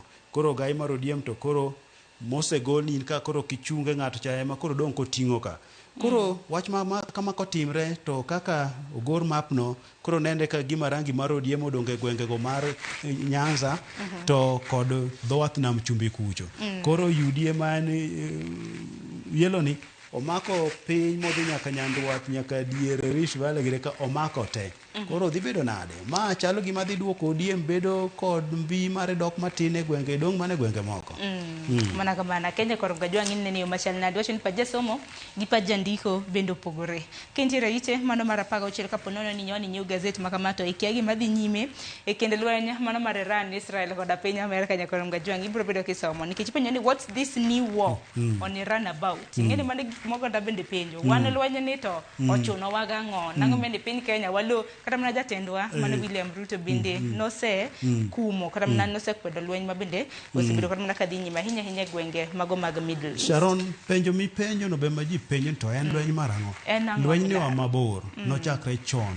Wa mabor kineno kata kinde machon piny mar Amerika ne ni kod ich lite nuclear maniloso Iran kucho. Koro weche mag nuclear gino ka tinde pinje dwana losgi France ni godo, China giri ni godo. Ni wachni mar mondo mi bedo kod arita makare ni koro pinje sani koro neno ma nuclear to wapenje ni to wan bende wantie go maka inyalo monjo to ayudo kaka onya ritore mago weche mantie kanyo ma bende koro weche mag arita lweny ok ber Sharon lweny duoko ji chien lweny ketho gik moko lweny nego ji lweny kelo kech mana kamano mano tin wach ma adiera kata mana iwacho ni bed piny obed e udi lweny kelo rochruok makoni kod kocha aparo ni kapok odhi gazet machielo neno wach moro ma bende nitiere it gazet mano mar boro ne korongo jonke kia obila oyiene mar donje odi kendo timo nonro kapo nono ni iliekore kata mana ilieko ni samoro nyalo bedo koda yedhe mamero ji wacho ni police can raid your home without a warrant over drugs koro mano bede king'eyo kapo nono ni inena mshukiwa to police donja wacho ni ka gintie kod adier ni weche mag many malure kod weche mag yedhego bedo ni pande odi to gin kod thuolo ma kamano ma donje odi kata ok giyudo chik mowuok e doho nikech seche moko Sharon doho nong'ado kanyo ni dhi manyo chik mondo mi doho chiw chik mar donje odi manyo weche ma kamago to gin wechego mano bende timo sechego nyalo kawo kinde ma bende weche ma kamano koro rochre koro wach ma kamano en ka gima koro doho bende koro dhi konyo piny owacho kedo kod yedhe mamero ji gi kanyo ma koro biro ka jago moro miluongo ni Chiemo Adamu ma ka dak Kayole Mihango kucho obila ne odonjo e ode kane manyo weche mag yedhe mamero ji gi koro nodhi e doko wacho nang'o jogi norocho ratiche mar privacy cha ka nodonjo e ode kanyo koro nodwaro mar doho mar miyo chumbura mano makneno to doho wacho nang'o thuolo ma kamano koro obila nigi ratiro mar donjo mar manyo ka nitiere ranyisi malong'o ni weche mag yedhe mane gimanyo nyalo bedo ni nitiere kanyo mitantiere wach ma bende nomako wang'i aneno kanyo kokech Salah bende jo Daily Nation otimone nodayo dhoge mano kotenre kod tho mano mar Ogai machon mano mar ODM Raila Odinga kanyakla kod motelo ne yiero mano mar higa mar 2027 nitiere mano mako wang'i kapok wadhi Standard Kizito mana kar Salah ne maduong' matin mano kaparo godo ni kichopo Mudhaiga to king'e bathe konti dhido kar thieth mar dang' mar paro mar Mathare to kidhi bathe Kiambu Road kucho bende nitiere DCI mano nyiswa weche mag Salah kanyo koro ni penje ni to familia Odinga ning'iyogo machal nade koni Odinga nong'iyo chakre godo chon higa 2007 nyaka sani osebedo ka entie duond od bura kendo wach ni en ok onya chunre kuom Raila to Raila mane dwaro mar mondo mi obed kode Raila mane kwayo mar mondo mi owuoth kode kata kodhi e pinje moko ma oko kucho koro weche moko miwacho ni to en mach moro minyalo bedo godo mopande wi tho Raila okonang'o wach monyalo bedo nopande to onge kanyo ni Raila otho manatural kaka ng'ato nyalo tho mopogre kaka jomoko wacho ni dwaro mar mondo mi otim nonro wi tho mar Raila ni nitie wach moro kanyo mopondo maling' koro wacho ni en gigo motimo ma bende yudo ka jomoko ntiere ma wacho ni to leo ni migoyo miketo nyaka pi jatend piny Kenya gi itimo nang'o okoni en mano timo mar ni ODM obed ka gere kaka Raila ne dwaro weche mag ODM tiyo kod UDA jatend piny Kenya William Ruto wacho ni mano bende wach mane Raila dwaro mane Raila kuodhone koro moko ma ji wacho ka mago onge Raila ne dwaro mar mondo mi giti kanyakla kod jatend piny Kenya William Ruto e yiero mabiro higa 2027 mano nitiere kanyo iti mar abiriyo nyakorongo jwang' ma ibiro bedo kisomo gazet mano mar Daily Nation bende ka nido thuolo gazet mar Daily Nation okiny makawuono naka pek nitiere kod DN to the voice mano ite ma iye anno ka gindiko kanyo give to gain chiw mar mondo mi yude aya kopogre gi mano aparo ni weche mag tuke bende nitiere weche motenre kod weche matimre pinje ma oko nyakorongo jwang' ka nido thuolo mar somo tisom wapan wadhi gazet machielo gazet mar Standard Kizito ondike ni Wilson disaster waiting for death to moko nokang' mokwongo magazet mar The Standard bende kelo sigana makama nikech king'e from na piny kanyo bende nagi kelo sigana maket kod mano e dwe mar abiriyo higa mar 2025 nagindike kanyo ni ticking time bomb koro wacho ni chal mar pondeke mano mar Wilson ok ni kare en chal ma bende osebedo ka keto ngima oganda e kinda kuru ga sumbi aneno kaka ondike ni do we really care to wan wantiere ge waiting for death mano nyisi kaka gazet bende chapa mopogore opogore ichiwo samoro ma chapa manotim chon samoro ma notim modeko haya Sharon makoro lure kod wechego makoro ngima oganda nikech jandiko bende koro neno gigo matimre piny mangima kalure kod lweny matimre Iran kucho ma kirango kata Dubai bende ineno ka lap mar ndeke nomonj kacha kod alepe mag ndege mopogore opogore kanyo e. To koro koduogo pacho ka kong'iyo lap mar ndege mar Wilson Airport to kidhi tiwacho niya en ohala kaka pile, en wuoth kaka pile, ndege odich, mor ringo kon gi koni, mabende orango kowacho ni masechegi mabende weche mag siasa sani otegna inya pacho kae, ndeke fuyo koni kod koni, ji donjo, ji wuok, oneno oyudo ka onge arita makare. To sechegi monego beni koro nitiere gik mamoko ma koro imedo redi, arite medo redi mondo mi kik werot mora mora. Sharon seche ma gimoro timre iwacho nyaka ibeda kicha. Emo iwacho ni kineno kiliero nyawadu imbende ka wi igoye pi kete sabun. Nikech wakia nikech ineno kata ka Amerika bende nyicho chiwo siem ne jogi mantie piny Egypt mar mondo mi wuok piyo kaka nyalore. Nyiso nang'o ok wang'eyo nang'o manya timre. To koro seche ma weche mag lweny ka timore en lweny ma koro tedre onyalo muoch mochop nyaka pinje mamoko. Kikwa wiwa wil ni kata kinde machiegni ga 2098 mbom ne ogoyo Nairobi. Mbom osebedo ka goyo nyaka Nyambura e pacho kae.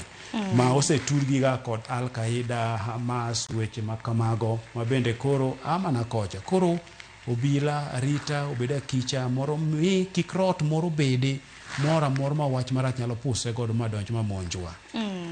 Nikech ocho kajani repode osendiki to onge gima osebed kamana kitime malich nikech kingo hormona ka wacho ni nitiere ndeke 1,000 gi 20 nyakorom Gajuang ma bende landa iwacho ni pie paw ndeke mano mar Wilson higa ka higa magi moriwo training flights, commercial ones, training flights and ma pilots kada mana jok matiegore mano mar ndege riembo. Haya kopogore gi mano bende hideno ko manyako nyalo mana ng'iyo piny ka gazet ma bende nanyisi ni Standard bende nondiko e higa mano mar 2025 ne gindiko bende ticking time bomb. Mano kaluwore kod iwacho ni kuma Wilson nitiere bende nitiere kamna gedo nitiere kamna hotel moro ma bende niseo ni bende nitiere kanyo ing'eni kama ndege kadhe ok ber ka nitiere jot madongo dongo kata mana maboyo. Yudo kata kanyo ka nitiere ute kanyo maromo 40 mano semi notice wechego magedo. Koro ute ineno ka gima pod meda kanyo to wiyo kwil kata chien kacha ni neno ka ndege moro mano wuok Wilson Airport nodhi molwar nyaka wi ot mano kelo masira nyaka tho mar jok mane tire ot kanyo don kaluwore kod aboro mag orofe mopogore opogore. Koro en mana geno marwa ni kinde ma bende ochiw notice makama ng'agayo notices makamagi mar mondo mi kik ket e tim. En mana geno marwa ni migawo mochung' ne weche mag wuodhe pacho ka biro bedo karango chal mar wach makama. Kopogore gi manya Nyakorom Gajuang bende wach makama ibiro bedo kisomo e ite maiye mano gazet mano mar ang'wen. Gazet mar abich ite mar abich gazet mar The Standard ondike kanyo ni the Kenya Civil Aviation Authority boss says Bomas did not breach air rules. Mena achiel kuom kar jot ma bende seo ni kanyo in space ma kama ndege kadhe ute onego bed ni bedo maboyo e kind mamoko. Ang'e ni kar jot mar Bomas osebed ka igundho manyaka sani ang'e ni sura mare manyien ibiro bed kiyango machiegni ne jopiny. Mano gedo ma koro gere kanyo ot migere yo ma nyasi ahinya waseneno ga en kuonde romo kata bende wasebedo kwa para ahinya kod wechego mag yiero ni kanyo bende milando mbulu mar yiero mar jatend piny Kenya. Koro sani iloso bed makare magedo mare bende kanyichi wiye kanyo kineno kata mbui jok mane kete ni chiwo ranyisi mar wuoth mosechakre ma wachimo godo Singapore. Koro jogo mata wuodhe mag ndege kata ndege pacho ka Kenya Civil Aviation Authority wacho nang'o gedo mar Bomas onge kaka nyalo rocho wechego mag wuodhe mag ndege alap mar Wilson Airport kanyo e. Koro ng'eno ni gik moko timre yo makare ma chochi moro amoro kubedo kanyo e. Mano eite mar auchiel lakini Kizito bende sido thuolo mar kawo Hustler Fund. Kapo nono ni pok ikawo nitiere samoro Nyakorom Gajuang osekawo. Kawo to ok rach chulo tema koro duoko gowino. Emikwayo mar mondo mi oganda duoki nikech odiochieng' manyoro Henry Tanui mano CEO mano mar Hustler Fund. Na nitiere nyim kamiti mar od bura mochung' ne weche mago mag special funds account mano National Assembly. Oyango kanyo ni oganda mapacho ka nokwawo pesa nitie manosechulo to nitie siling bilion 12.5 mar Hustler Fund mapok oduoki. pesa no duong' ahinya maromo bilion 10.5 duong' maka gero skunde, nyagero skunde mang'eny. Kagero apaya to nyagero apaya maduong' kanyo. Gi ute thieth nyalo gero kanyo. Koro weche mag koso duoko pesa motudre kod michuma kod piny owacho gi duoko gi seche moko jomoko kawo mayot ayota kanyo, nikech kata kinde mano chak chiwo pesa ma kamae mar hola ni, iyudo ka weche mag siasa ne donjo wacho ni mano pesa jopiny kukawo to kik duoki, jomoko ne nyiso jopiny kamano. Koro weche ma kamagi nyalo bedo ni bende koro ne odhi odonjo chuny jomoko mawacho ma gir piny owacho cham nok boduoki. To gima daher wach ni weche mag pesa ma kamae onya bedo mayot kamano nok iduoki. Chieng' ma koro dhi omako ni mipoko oketi CRB mok inyal wuok, mok inyal yudo hola kamoro, ok inyal yudo chenro moko modini, bedo ga matek. Kinde moko Safaricom nodhi motero ji CRB, bed ni go kowa Mshwari kata Sharon naidra kanyo. Gimomiyo naidra kanyo, ID mari nyalo kawo tikonyo go ng'ato ni watni mondo dhi o register go line nikech en pod onge ID. To kara seche moolo kucho bong'e ang'e ni maboka ID na koro kipoche in moketi mar mondo mi yud kaka ikonyri ma nyaka ichul pesa no. Koro gik ma kamagi biro chopo chieng' moro ma ji man kod pesa ni kuom gi biro moke rot. Obedo matek ma kata chenro mag piny owacho nyalo bi dine negi. Aya, koth bende chunya korom ga jwang' ite mar abiriyo iwacho ni raging floods bring deaths, displacement. Iwacho ni koth en wuon chiemo, koth ber to bende ka ong'eny ahinya okela jema ahinya nyaka luwore kod aula mathoth ma bende osebedo ka muola. Ng'eni counties mago makaluo gwenge mag Migori neno ka bende gwenge mamoko na nitiere kod aula ma bende osechako kila chiedh nade kendo midhiero ne jopiny. Weche mag koth gi iwacho ni koth ka chwe moromo to en ber, en wuon chiemo. To kochwe mang'eny to koro en mano mar kethruok. To iwacho ni gimoa e polo, en joka jaluone wacho ni gimoa malo ok kete bura. To seche moko wanya dok piny mokete bura ni Nyasaye ok miwa koth moromo manya miwa chiemo e kinde ma chiemo dware ahinya ni. Koro bende en mana nyiso ganda ni kineno komedore koro imanyo kamodhi oting're gi malo tibede. Kaka gwenge ma Kano pi osebedo ka chando kinde duto ne nikech gwenge man piny. Nyawe ni koth chwe mang'eny Kano to koth ok chwe mang'eny. Koth ridre koa piny Rift Valley kabiro to monjogi. Mana kamano kizito gi wachni mogik aneno kwa sadhi alanda gi gazeti dakika 16 tok saa achiel. Wachni mogik watieko gazeti. Watieko kowacho ni kone ni historia. Higa 2014 tarik 6 dwe mar adek duond od bura mar ODM manitago gai manoseyo Raila Amolo Odinga nochopo e winjruok manomiyo kweth mane yware kane dwaro tend kuku mar ODM noketo mano ne ji 10 mantie kod teku kama ne wapara Babuna Mwamba kod Agnes Zani noketo bedo jogoro mongirore kama waparo Mombasa gavana machon ma Mombasa Ajo kod Simbarat noket mobedo jakom kod gavana machon ma Kakamega Oparanya noketo bedo jakom. Koro en historia, en gino be matimre maneno ka ODM be dhi bedo kod romo margi kanyo. Aya, erokamano ahinya Kizita Goni, erokamano ahinya kuom biro e nonro mar gazeti okinyi ma kawuono. Nyaka romwa jang dakika 17 tok saa achiel mano mar okinyi ka yo matin adonjo ne gi twak e chenro mar piny okinyi ma kawuono wadhi alo mine. Omiyo ka in ng'ama miyo kamoro amora mintiere wadhi ali kinde ma piny ngima bende dhi alo mine e dwe ma bende wantiere ne ahinya ahinya nyasi ma bende piny ngima hingo chieng' tarik 8 mano mar dwe mar adek higa ka higa. Ka yo matin kik dhi mabor.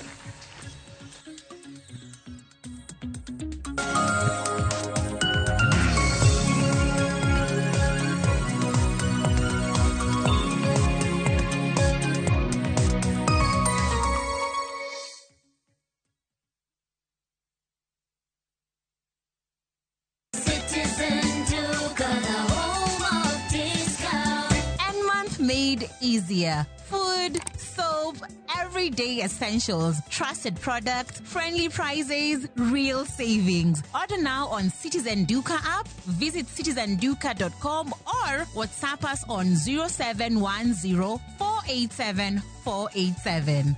Love your home, love your wallet. Citizen Duka, your home of discounts. Citizen Duka, the home of discounts.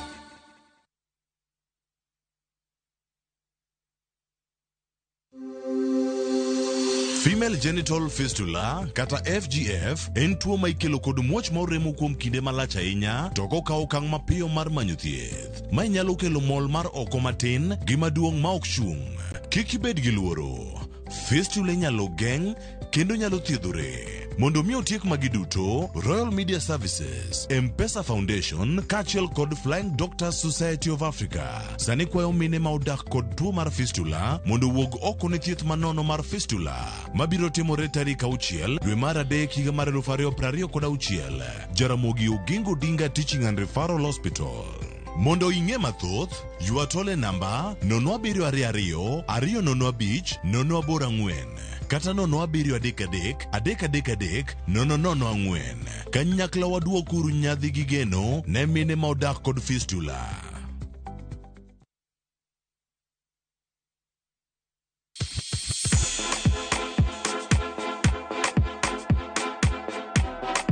Be isei korine miel. To bendi sei korine thumbe mamit manyien manyasani. Wakelo ni mixes malit kabisa kod miel manyasani. And of course ngeso kangeso nyakumwa Jonta Krista Mwena nyaka sauchieza. Cheki melanin top imeweza. And of course Hilo bwana. Chenro N Dagma.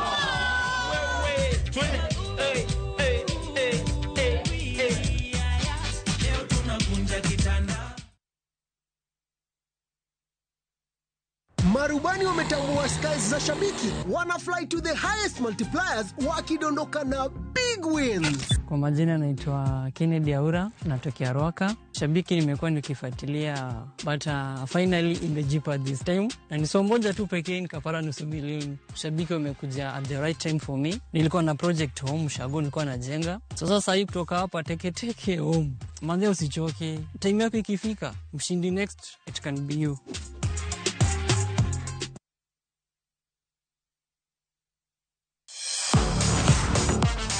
Ne thuolo mar yudo weche tuke duto nyaka mopondo. Mbaka makende mag jotugo kendo mag jomolony weche tuke. Can you believe it? Magite yudore chenro mar pau tuke. The 4.84 kilometers. Nonro matut kod gigo matimre manyien mag tuke duto mawuok e piny mangima. Tudri kodwa ngeso ka ngeso Ramogi TV. Kochakore saa 8 odiechieng' ka wami gik motimore pau tuke.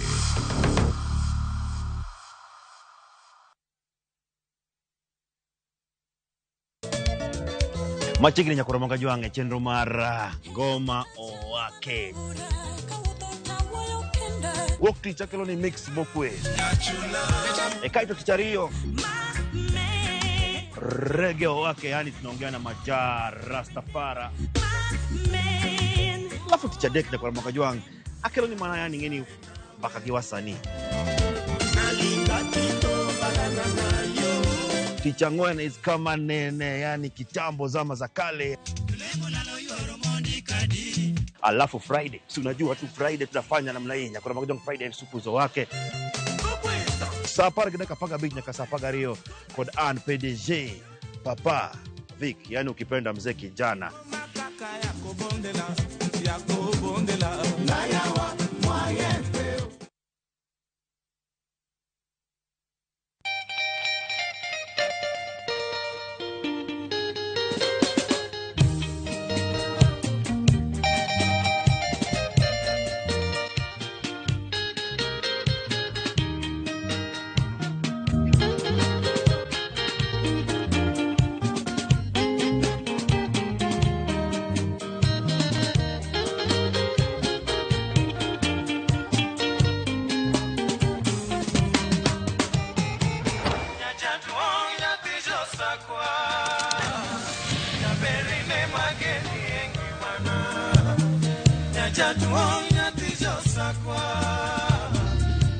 Radio Ramogi, Cartoon Jaluo. Radio Ramogi.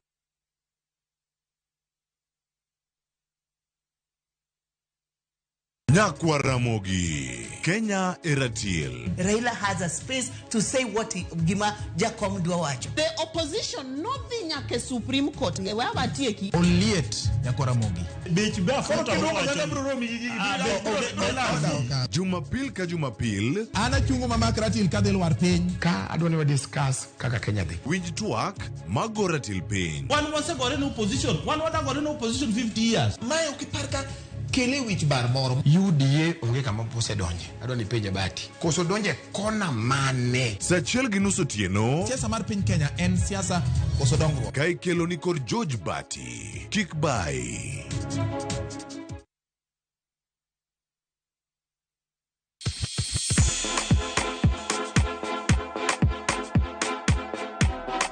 Be iseikori ne miel? To bende iseikori ne thumbe mamit manyien manyasani? Wakelo ni mixes malit kabisa kod miel manyasani. And of course, ngeso ka ngeso nyaka mngajua Mtakrista Ngwena nyaka sauchiel. Cheki melanin top imeweza. And of course, Hilo bwana. Chenro N. Tonda Kuma. Wewe. Twende. Hey. Leo tunavunja kitanda.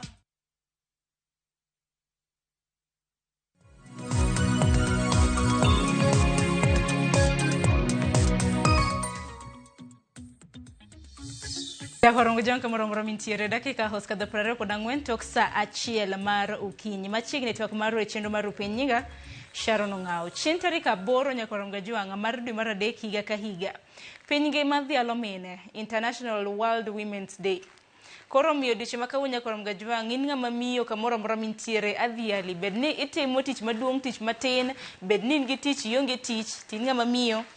Happy International World Women's Day to you. Ukiny makawuono adhi bedo kod mine ariyo mabende elomine mantiere pachoka mabende obiro bedo kwa dhiale student ka gi Josephine Adhiambo mabende en japang wuoth mane nyamburko mung'ere kaka Transliner Cruiser. Bang'e adhi bedo gi Florence Olang mabende pok ochopo e studio gin maro ni ka ono chopo obiro bedo kwa tudre kode nen ga jatingdai mano mar apis migosi Raila Amolo Odinga nosebedo gotiyo apis no kuom thuolo moheo higni 10 nyaka ne migosi Raila Amolo Odinga ng'ielo orengo higa mokalo. Koro miyo kiny makawuonya korom gajwang ne mine kamoro amora muntiere jal mantiere koda ote moro amora obed ne min gi waya mare obed ng'ata ibiro bedo kioronwa ote mar mondo mi wadhiale achiel kachiel e yamo lai mago te machokare de kauchiel nono mbui mago ganda bende yudowa achiel kachiel mbui mar Facebook wantiere YouTube X kanyakla kod Citizen Digital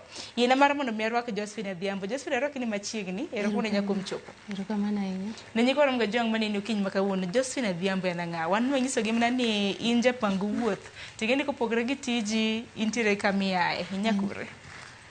Josephine Adhiambo en nyage Msiaya e gweng' miluongo ni Lianda Kanyakota village. To Josephine tiyo Nairobi kae? Josephine tiyo Nairobi ka e kambi mar nyamburko miluongo ni Transliner Cruiser ma asetiyo godo kuom higni makawa 4. To kanyo itiyo kaka japang wuoth samoro ne nyikorom ga jwang ma samoro kia tiji mar odiochieng' kodiochieng' inyalo mana kawo thuolo mar lero ni kanyo atiyo kaka japang wuoth kendo japang mzigo ma pango kaka mzigo wuok Nairobi ka chomo kuonde madhiye waneno kaka mzigo kowuok to wane mwang'iyo kaka gigo nyalo chopo kuonde magidhiye. Josephine ukiny makawuono kaka miyo e kinde ma piny ngima dhialo joma mine hidwe mabende wantiere ni in inyalo kawo thuolo mar dhialo ng'a kwachako tok maro? Mokwongo akawo thuolo mar dhialo minwa Millicent Owuor ka en e dala mar Gemlianda. En ng'at mokwongo makwongo dhialo. Mar ariyo adhialo mine duto matiyo gi organization miluongo ni Flon. Flon en organization matiyo gi makonyo mine tiyo e yor matatu iluongo ni Women in Transport. Koro Flon ema ochung' ne joma mine. Koro mine duto manie Flon gi mine duto manie Team Simba adhialo gi ahinya kalure gi tich maber ma gisebedo ka gitiyo. Yeah. Angino kiny makawuono biro bedo kwa loso kotenre kod achiedh nade mabende mine osebiro ka kadhe, pek ma mine osebiro ka kadhe, kaka mine nyalo konyore gin giwegi. Nikech wacho ni mine bende nyalo tiyo gi mine wetegi kata mana ng'ata ng'ata, mano mar ting'o mine kamoro moro ma gintiere malo donge. Koro wachak ane gi Josephine. Josephine, tich mitimo en mano mar pango nyamburko, upango kaka wuodhe ntiere, osike kaka ioro. Tich makamano osebiro ka tiere nade kaka ng'at mamiyo mantiere transport sector. Okay. Tich mar nyamburko ok en tich mayot. Sana kuom joma mine. Changamoto manitiere ng'eny e tich nyamburko. Koro wan joma mine kalure gi kujitolea, mwajitolea mondo wati tije matek go. Nyaka wabed motegno, nyaka ibed motegno. Eka mondo I survive sector mar matatu. Yeah. En tich mani donjo kaluwore gi kos mani timo, koso nikech samoro ng'ato nitiere oko kacha tacho ni an bende samoro an ng'an mamiyo, adwaro bedo kaka Josephine, dibed en kos mani somo koso? Okay, ok en kos mana somo, en tich mana donje kane olure gi situation mane antiere. E yo mar manyo tich to tich nokosore.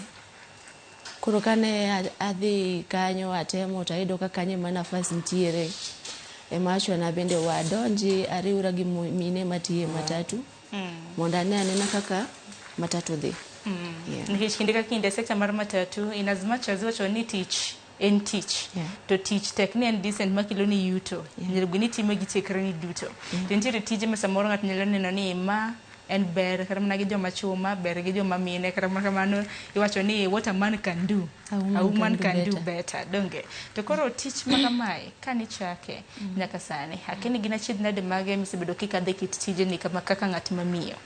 Okay, achiedh nade mwasebedo kwa kadhe tijigi mokwongo en sexual harassment. Nikech sama idonje tich ailano, nitiere ji achiel kuom jotelo kata joma utiyo godo, nitiere moko madhiwe ni idonjo kanyo e yo moklong'o. Ineno. Koro achiel nyaka ibed motegno eka mondo survive gik moko ailano. Mar ariyo en tich ma jonyo ng'ato. En tich matek. Kana chake nok en gima yot. But kisedonjo gima naduoga fwenyo gimomiyo wacho ni what a man can do, a woman can do better. En ni tich kidonjo kachacha miketo pachi e gimoteri kachacha, ibiro yudo ka tijino ok otek. In iwuon ema idhi neno kaka iketo tijino mondo obed mayot kalure gi kaka itiye. Gimiluongo ni customer care e gima important sana e tij matatu. Ema miyo tiji bende bedo mayot. Kaka iwuoyo gi customers, kaka deal kodgi, kaka ikaribisha gi, kaka ishughulikia gi kaka dhi kuonde madhiye, mane gima miyo tich bedo mayot e matatu. Iwacho ni koro ma wacho ni ibedo gi right mindset e tich mora mora ma bende donje. Tich mora mora. Obedi no tek, obedi no yot, koro mindset mari. Mindset mari madhi miyo tiji no mondo bed mayot. Nikech dine bedi ni okaketo mindset na kanyo endo, doka bede matatu kuom higni 5 masebede wego. Kanyaka sani koro chal ka gima koro iwacho ni en mindset gi planning. Ipangri kaka nego beni itimo tich ma kamano tibed gi good customer relations. Iwacho ni customer service mari nyaka bede e yo makare. To koro nocho na achiel kuom achiedh nade iwacho ni sexual harassment en gima timore kata mne in industry. Mano gima timore okay industry mar matatu kende, but kuonde mang'eny kata kuonde biashara iyudo ka joma mine mondo mi ng'ama dichuo omi tich kama entiere, nitie 1 to 3 modhi dwaro eka mondo mi nafas e tich. Koro in ng'ama miyo, in mari gi gimidwaro neno. To kocho wacho ne joma mine ni ok ochuno ni mondo ichiwri eka mondo iti kamoro. Kidhi dwaro tich kamoro, to gima ng'ano dwaro kuomi nitiere mokwongo eka mondo mi joma tich kama chielo. Self-respect kuom joma mine en gima important kabisa. To mane momiyo ase survive matatu kuom 4 years. To karamana kamano e sector karamana mar matatu makamae. Akeni ne miyo maneno wa karamana okinyi makawuone sector mar matatu nikech ang'eni kwan ke compare nyiri gi chomo tiyo godo mane sector ukanyo ahinya nyaka pengo kanyo. Dibed ni mane Transliner Sacco. Untiere mine adi? Adek. Mine adek. As compared to chuo? Chuo gin around 15. 15. Gimine adek. Lwasi chal nade tich kae? Lwasi to okorach. ok ober nikech mokwongo tich mar matatu kaka joma mine lure gi kambi mitiyone ni management mare chalo nade. Management mar matatu mar kambi kaber to un joma mine udhi bedo gi tich mayot mar tiyo e kambi no endo. To bende amor ni miyo kata joma mine bende mijing'o nikech wacho ni tich en tich mane dhi manye to wacho ni mae minyalo yudo ni mar mondo mitim nikech samoro nitiere ng'at mamiyo oko kacha ma samoro luor owacho kata mana ni an tijni samoro ok anyal dwaro time, samoro en tich machal kaka mag dichuo mag chuo yiero tich kuom joma mine nyiri manyiewo kiny ma kawuono kata yiero tich nikech ni kata mana tije ma samoro gin affiliated wacho ni gi joma mine ma tije kata mana chuo tim jok ma tich gima tong' awachnegi gima nyalo wachonegi ni piny ka mondo mi i-survive nyaka iyud gimitimo in iwuon ma mari eka inyalo yudo konyruok. Eka changamoto moko tindo minyalo romo godo gi iepuka. Once ni isebedo a grown up to iro chapo kiyudo miyudo mani machiegni no eminyalo chapo godo kapod irito midwaro cha mondo chopi to miyudo no in iwuon onego ing'i ni tich kamidonje no tijno konyi e yo mane. Nyaka ikwong ing'i ni kasedonjo kae gimotera kae ni en majukumu man godo chande. Koro ema dhi miyo in bende iti matek mondo ing'i ni kama ntiere ni kae magole pesa machulo rent, kae magole pesa machulo godo school fees mar nyithindo. Koro joma mine instead of mondo mi idhi usri kata instead mondo mi ibedi ni inibeti ni in ng'ama mama ing'e ni mos kuom wacho mae to gima miyo wan joma mine ng'enyne wakalo matek e marriages en gimoro achiel. In e ot onge tich moro amora mitiyo. Koro iyudo ka bedo oko ni nomiyo afwenyo gimoro ni nyalo yudo ka ng'ama dichuo duogo e ot to ok odwa wach kabisa. Ng'ani nitie gimokale nikech changamoto mantiere e kambe ng'eny. Samoro director biro ka en gi kisiran, samoro biro ka en gi mor, samoro manager bende gere yore mamoko ineno. Koro iyudo ka ng'ani wuok gi paro mang'eny kama entiere, in bende ibet onge support moro mimiye, samoro onge pesa. To kako nyalo wacho ni onge nikech kalure gi gik mokale. To ting' mare bende ng'eny. Koro an gima nyalo nyiso joma mine ni ng'ama miyo ber gi tich mamare motiyo. Kata en matin kata en maduong'. So long as ni nyalo yudo gimoro matin michiwo godo support e ot. En gima ber sana. Then tij matatu en tich ma joma mine wan kaka an Josephine wantiere gi group miluongo ni Team Simba. Team Simba wan a group of 12 women ma waromo once a month to wan duto te wan mine matiyo gi matatu. Koro wajiwore e yore mwanyalo kane pesa, yore mwanyalo konyore go, yore mwanyalo timo go biashara, kaka wanyalo yudo loan, wa support ourselves gi gineno endo.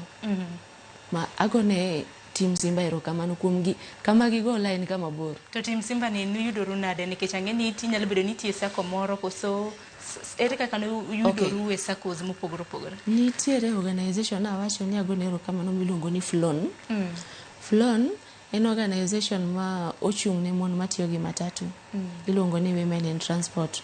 Koro FLON ni ema noketowa kamoro achiel gi mine matiyo gi matatu e gweng' ma Nairobi, Nakuru, Mombasa, Machakos, mane giketowa kamoro achiel.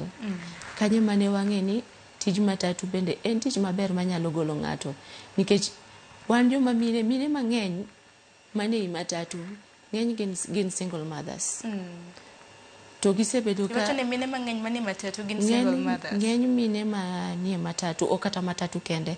Oko kae sani ng'eny mine gin single mothers. Ang'o makelo kaluwore gi gima ing'eni nitiere changamoto ma ji osebedo ka pitia chini ya maji to ok ginyalo wacho. Ineno koro ng'iyo kako nyalo yudo konyruok. To kana dhi ang'iyo kata ni ng'eny gi mine mantiere e group mar FLON magin single mothers, matatu ni osemiyo gisepuonjo nyithindo, ng'eny nyithindgi ose graduate ni gi tije ma konyo gi gin giwegi. biashara waseyawo biashara 1 2 3 ma osebedo ka konyowa to wuok mana through matatu. Yeah. Makoro mine nitiere koda tije mopogore opogore to bende ahero kaka ikelo ni miyo ka miyo kata bed tich matin kata bed maduong' mitimo time atima. Taparo ni gima nyalo konyo mine ahinya ahinya ma bende aneno ka tinde joma chuo bende osechako kopo. Mine chama table banking savings sote ni kungo omenda in bende wacho ni kungo omenda bende osebedo ka konyi matin min godo no matin ma in godo no ema osebedo ka konyo sana sana ka in e sekta mar matatu ing'eni matatu ng'eny ji yudo chudo kolure gi commission payroll yudo ka ng'eny ne managers gi jotich matin ema nitiere payroll. Koro ka in ng'ama ichulo gi commission pesa nini ko gitere chama kata ko kiseve onge gima inyalo timogo. Koro iyudo ka tinde joma chuo bende okawo tim joma mine mar chama. Gine ma koro gimako chama makata oingowa. To en gima ber sana kendo en gima konyo.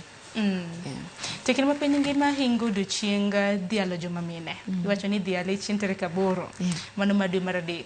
Iwacho ni ndalo mana achiel dong mana kiny kendo ngeso to dhialo mine. To koro ekinde what does this day mean to you in kaka Josephine ngama miyo bende odiochieng maket kod ma onyisa kuomi kaka ngama miyo. An kaka Josephine odiochieng ma kamano en odiochieng ma muhimu kuom ahinya. Nikech kuom an awuon kaluwore gi changamoto mana pitia e keny mano miyo nawera gi wach keny ma adong' gi nyithindo as a single mom. Amokwongo adhi alora kenda nikech aneno ka tich matiyo matek ema miyo nyithinda somo to tich matiyo matek ema konyo nyithinda. En gi nyithindo adi? An gi nyithindo 2. Congratulations. Thank you. Yeah. Kore toni idhialore kendi okongo mondi. Akwonga dhialora kenda. Wacha kaka ngama miyo nyaki heri ni nyaka kuonga herra na wuon. Kase herora na wuon tadhir mamana. Nikech minwa nyaka adhiale nikech ene molemo na kama entiere eka mondo yore na mondo dhi maber. Mamiyo diche makabuono koro mine nyaka dhialre. Tachaka dhiali in bende kalure gi tich matek misebedo kitiyo. Erokamano. Makoro diche maket kod mage kinde mabende dhialo joma mine koro nyaka wuog oko gi herre. Joma mine nyaka wuog oko gi herre to gibed gi riwruok gimiluongo ni table banking. En gima ber sana. To en gima konyo mine. Once ni useyudore ji ni un ji 12 ji 10 kaduogo chien unyalo chopo mabor gi table banking. Kata uchake mana gi 200. Wan kane wachako group mar Team Simba wachako group ka wan gi siling 2,000. Mane 3 years ago. Ne wachako group ka wan gi siling 2,000 mar keno. To kochopo kama koro wantiere ni amor ka wacho ni sani wantiere gi 1.9 million. To wana group of 12. Mane kinthulo mar higni? Mar higni 2.5. Koro chama en gima konyo. To table banking en gima konyo. Once ni un joma mine ung'e gimodwaro to un gi riwruok. Okonyo kabisa. Koro chani mine bende nyaka bed gi riwruok, mine nyaka herre. Mine nyaka herre. To mokwongo nyaka ibed ng'ama nigadieri. Nikech ok inyal bet ng'ato ma ing'eni nitiere gima disappoint ka ji nido ka nitiere jomoyawo group then ng'ato dhi okawo loan oringo godo dhigo. Mane gima kelo luoro kuom joma moko. Uno ya ukete sako koso nikech bende nitiere gamna kamano nikech iwacho ni tembe bende ng'eny. Samoro mana kaka miyo mantiere koda chidna kaka wacho ni samoro ni kaka single mother bende ng'eny chidna gi tembe bende mamiyo samoro ji donje richo. Chidna gi tembe ema miyo ji donje richo. To ka in kamoro miyuda gimoro matin lin ok inyal donje e tembe mang'eny. Once ni in busy intiere gi kama idhi in busy godiochieng' kiduogo iole shughulikia nyithindo tembe godo yudi sadi. Ok inyal yudi.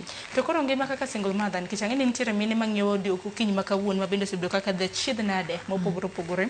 Wantiere koda mine magin single mothers, nitiere mine magina iwacho ni chiliel, iwacho ni karamna chiliete. Nitiere mine mosebedo kaka the tembe mopogore opogore. Akene en wach mane madibed kodgi okinyi ma kawuono. Achak kodi kaka single mother. Samoro chid nade ma single women osebedo kaka the. Okay. Achiedh nadi ma single women osebede kakale en ni iyudo ka kane pogruok obede kindi gi jaduong' to ionge gi yor yuto malong'o.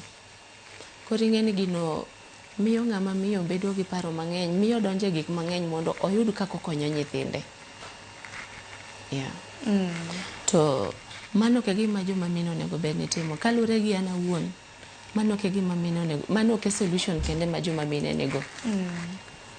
Mino sebedo kaka dhega chid na demo pogore bende nitie kana femicide ndik mag joma mine bende nono kana ka piny Kenya ndik makamago no sebedo ka medore okang' ma bende nogone koko kopogore gi mano kopogore gi femicide kana ndik mag joma mine wadero kana GBV gender based violence ahinya nyane joma miyo igoyo machwe lal kata mnange mane machwe kata mna funde mage bende kethi okunyal wuotho okunyal na tije yo makare inene mashalnade ang'o makelo gigi duto te.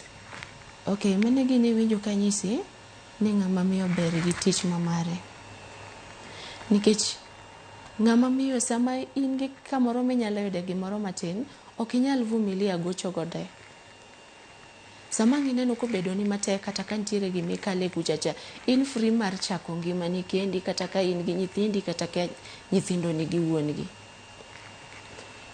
Bora tu ni in gi gimi nyalo makori godo matin manyalo supporti gi nyithindo ok ochuno nyaka ivumilia gender based violence. Yeah. Nikech gik moko kaka ineno kaka sexual harassment an kana donje matatu naneno kana en gima ne timre kuom joma mine mang'eny sana. Nikech yudo ka ng'ato koni ni sasa nitafanya nini no okay solution. Mokwongo in ng'ama mine gima duong' mokwongo onego beni bedo gi self respect. To in gi right mar nyiso ng'ama dichuo ni gima kama ok nyalre. Yeah. In gi sauti. Ok ni koro ni ng'ama dichuo kochung' no gengo ni kamoro ang' ni tolia ni an ng'ama mine mane gini neno ka ng'eny joma chuo kawo advantage kuom joma mine. Koro in ng'ama dhako nyaka ichung' ni wuon ki wuon. Ana wuon by the way an nagora kata kodgi by the way. Kendo nagora ki joma chuo makikelo ujinga to kanyo wadha kodi ma serious. Ma jatendwa ne en gi cases. Kichopo kucha takono jatelo ni owachni gima nodwa timo. An gimokela ka en tich. To kama chomo no kochomo kamara chang wagore kode. To mane gima ineno ka asebedo gi luoro maduong' e kambi to mane gima omiyo kata joma tiyo godo noduogo mane gimiya heshima makoka kora. Yeah. Makoro ni ng'at mamiyo iwacho ni respect bende chakre kodi. Respect chakre kodi in ng'ama miyo. Yeah. To nyaka ibed gi sauti nikech onge kama wachi ni dhako ok nyal kwero gima rach. Kaka moro nitie gima timre marach kata in mane odi in gi right mar kwero churi nyise na pana.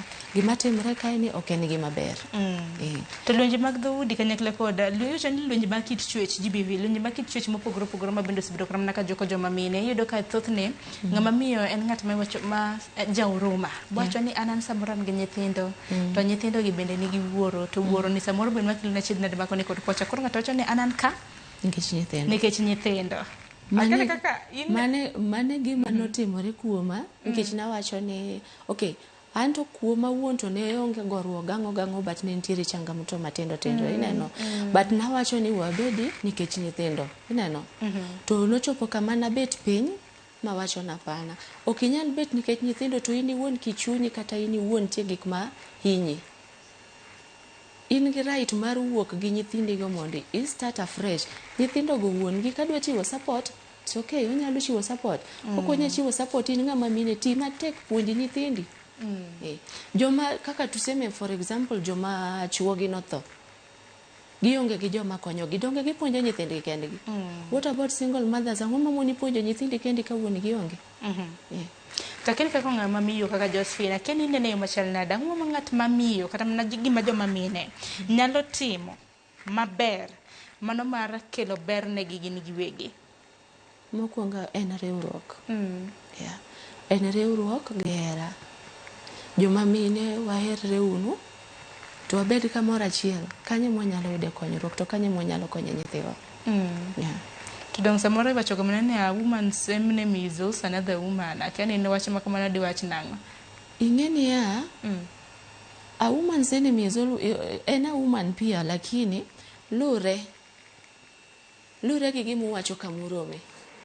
Uneno ka uromo ni urome wach biashara onge kama dhako wadu dhigo yie lweny nikech kacha uchopo wan kaka group mar team Simba samwa chopo cha wan wachopo wasomo minutes watimo bura kwa tieko kila ng'ato dhi kama dhiye ineno kanyo onge kama dhako dhi goye dhako wadgi to onge kaka bura no nyalo rumo. Yeah.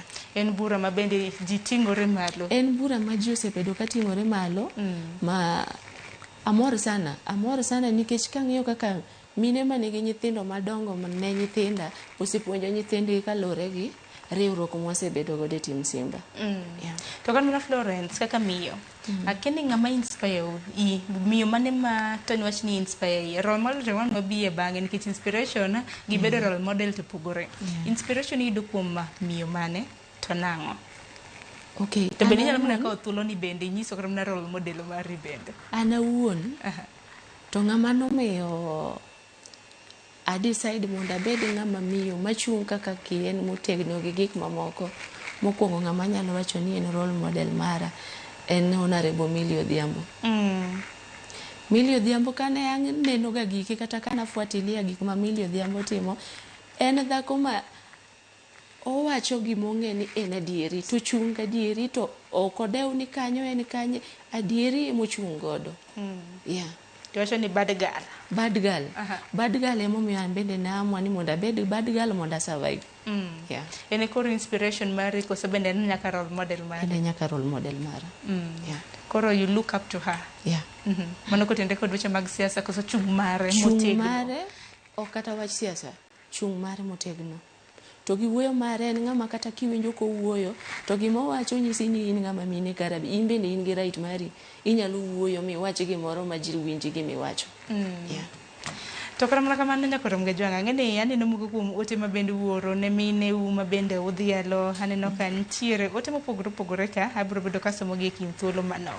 To kara mano kineno kara mana nikech koro silongo Millie Odhiambo to kara mana Kenya ka kineno kara mana pau siasa kaka joma mine wuok oko nikech wantiere koda kombe mopogore gwenge mago makaluo wanyaka gi gavana okang' mokwongo mano mama Gladys Wanga kacha. Neno mine timo nade nikech kinde ma kamagi bende siasa bende okayo higa mar 2020 biro dhi yiero manyien. Wan joma mine onego wa support mine wetewa.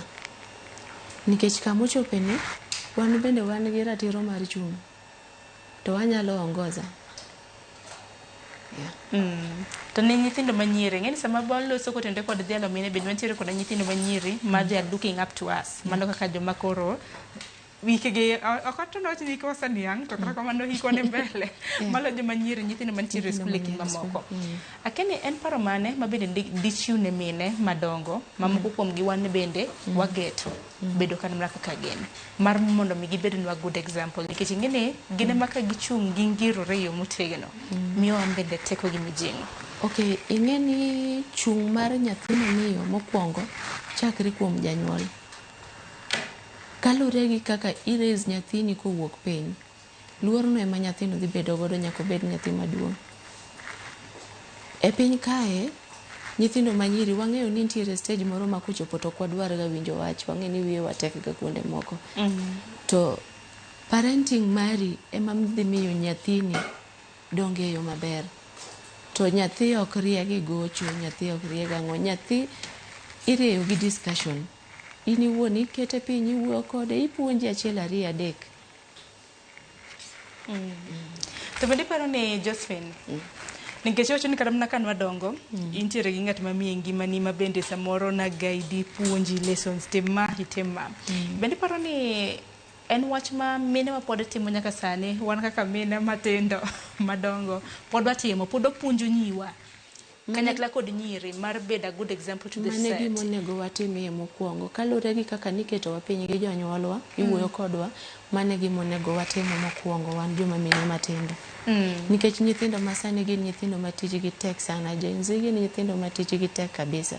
Koro gima ne jonyuol nitiere Gen Z to bende nitiere Gen Alpha. Gen Alpha kwanza an gi Gen Alpha Gen Z aonge godo but discussion no ayudo ka en gimo kata na wuon nyara maduong is 11 years old but kalure gi kako dongo.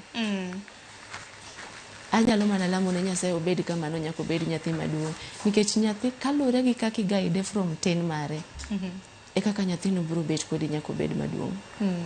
To bende kik wawiwa wili bende gi society bende nitiere nyalo bedo ni irito nyathini imiye puonj yo makare to bang'e bende society wacho ni jomodongo godo osiepe aole mag mbese hikin mamoko ang'eni mbaka ma pod wamedo gonya korom gajwang dakika osekadho 52 tok saa achiel mano mar okinyi aneno ka wendwa mar ariyo osedonjo Florence Olang mane en jating dai e apis Raila Amolo Odinga gi sani hakayo matin kod duogo bang' yweyo abro bedo kaka ote mage no ka thothu udhialo joma mine abro bedo ka somo ote makamago bende abro bedo kwa rwako Florence okang' mar ariyo tok makama pod wantiere godo nyaka rom kanyo saa 2:30 kikidhi mabor.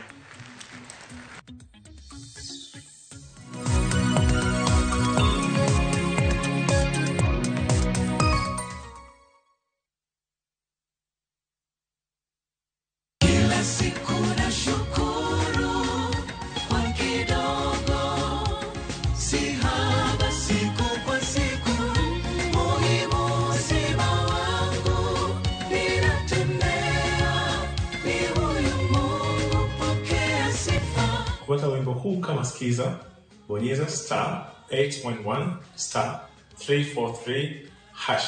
Kumbuka skiza na Citizen nyumbani kwa wasanii wote.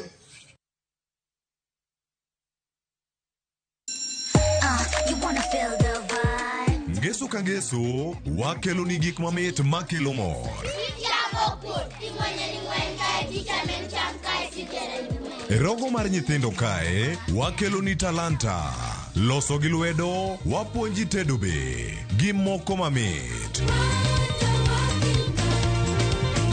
Rogo mar nyithindo, ngeso saa 3 mar okinyi, mana e Ramogi TV.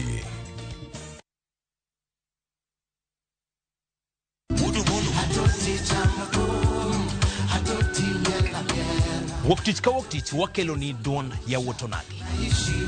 Kabende tichario katichario nyakumunga juang en odiochieng' mar yuto mari. Chieng' tich adek nyakumunga juang en odiochieng' mar mine nyalo kachiel koda weche hera. Wendo kachopo tich ang'wen nyakumunga juang wakelo ni kama nene yani TBT kod thume mamit mokalo. Furahi the edition and thum kaliech. Loso kapuoyo nyakumunga juang. Ka wakelo ni jothumbe mopogore opogore. Kanyo ndo bende wakelo ni gimiluongo ni Ben Yawan.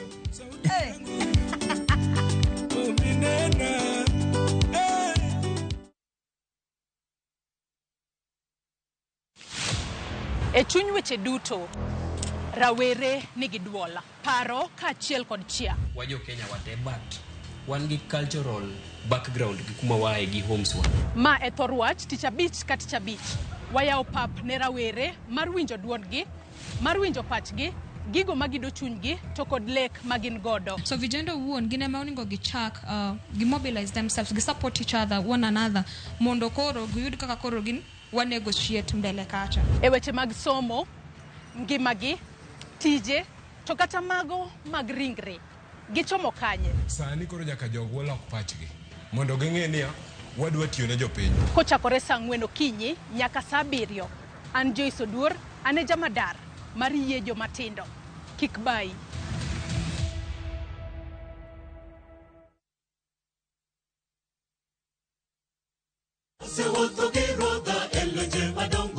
Ma en Injili ngima. Injili makelo ngima. Bironu sabato ka sabato, are saa 1 okinyi nyaka saa 3 okinyi.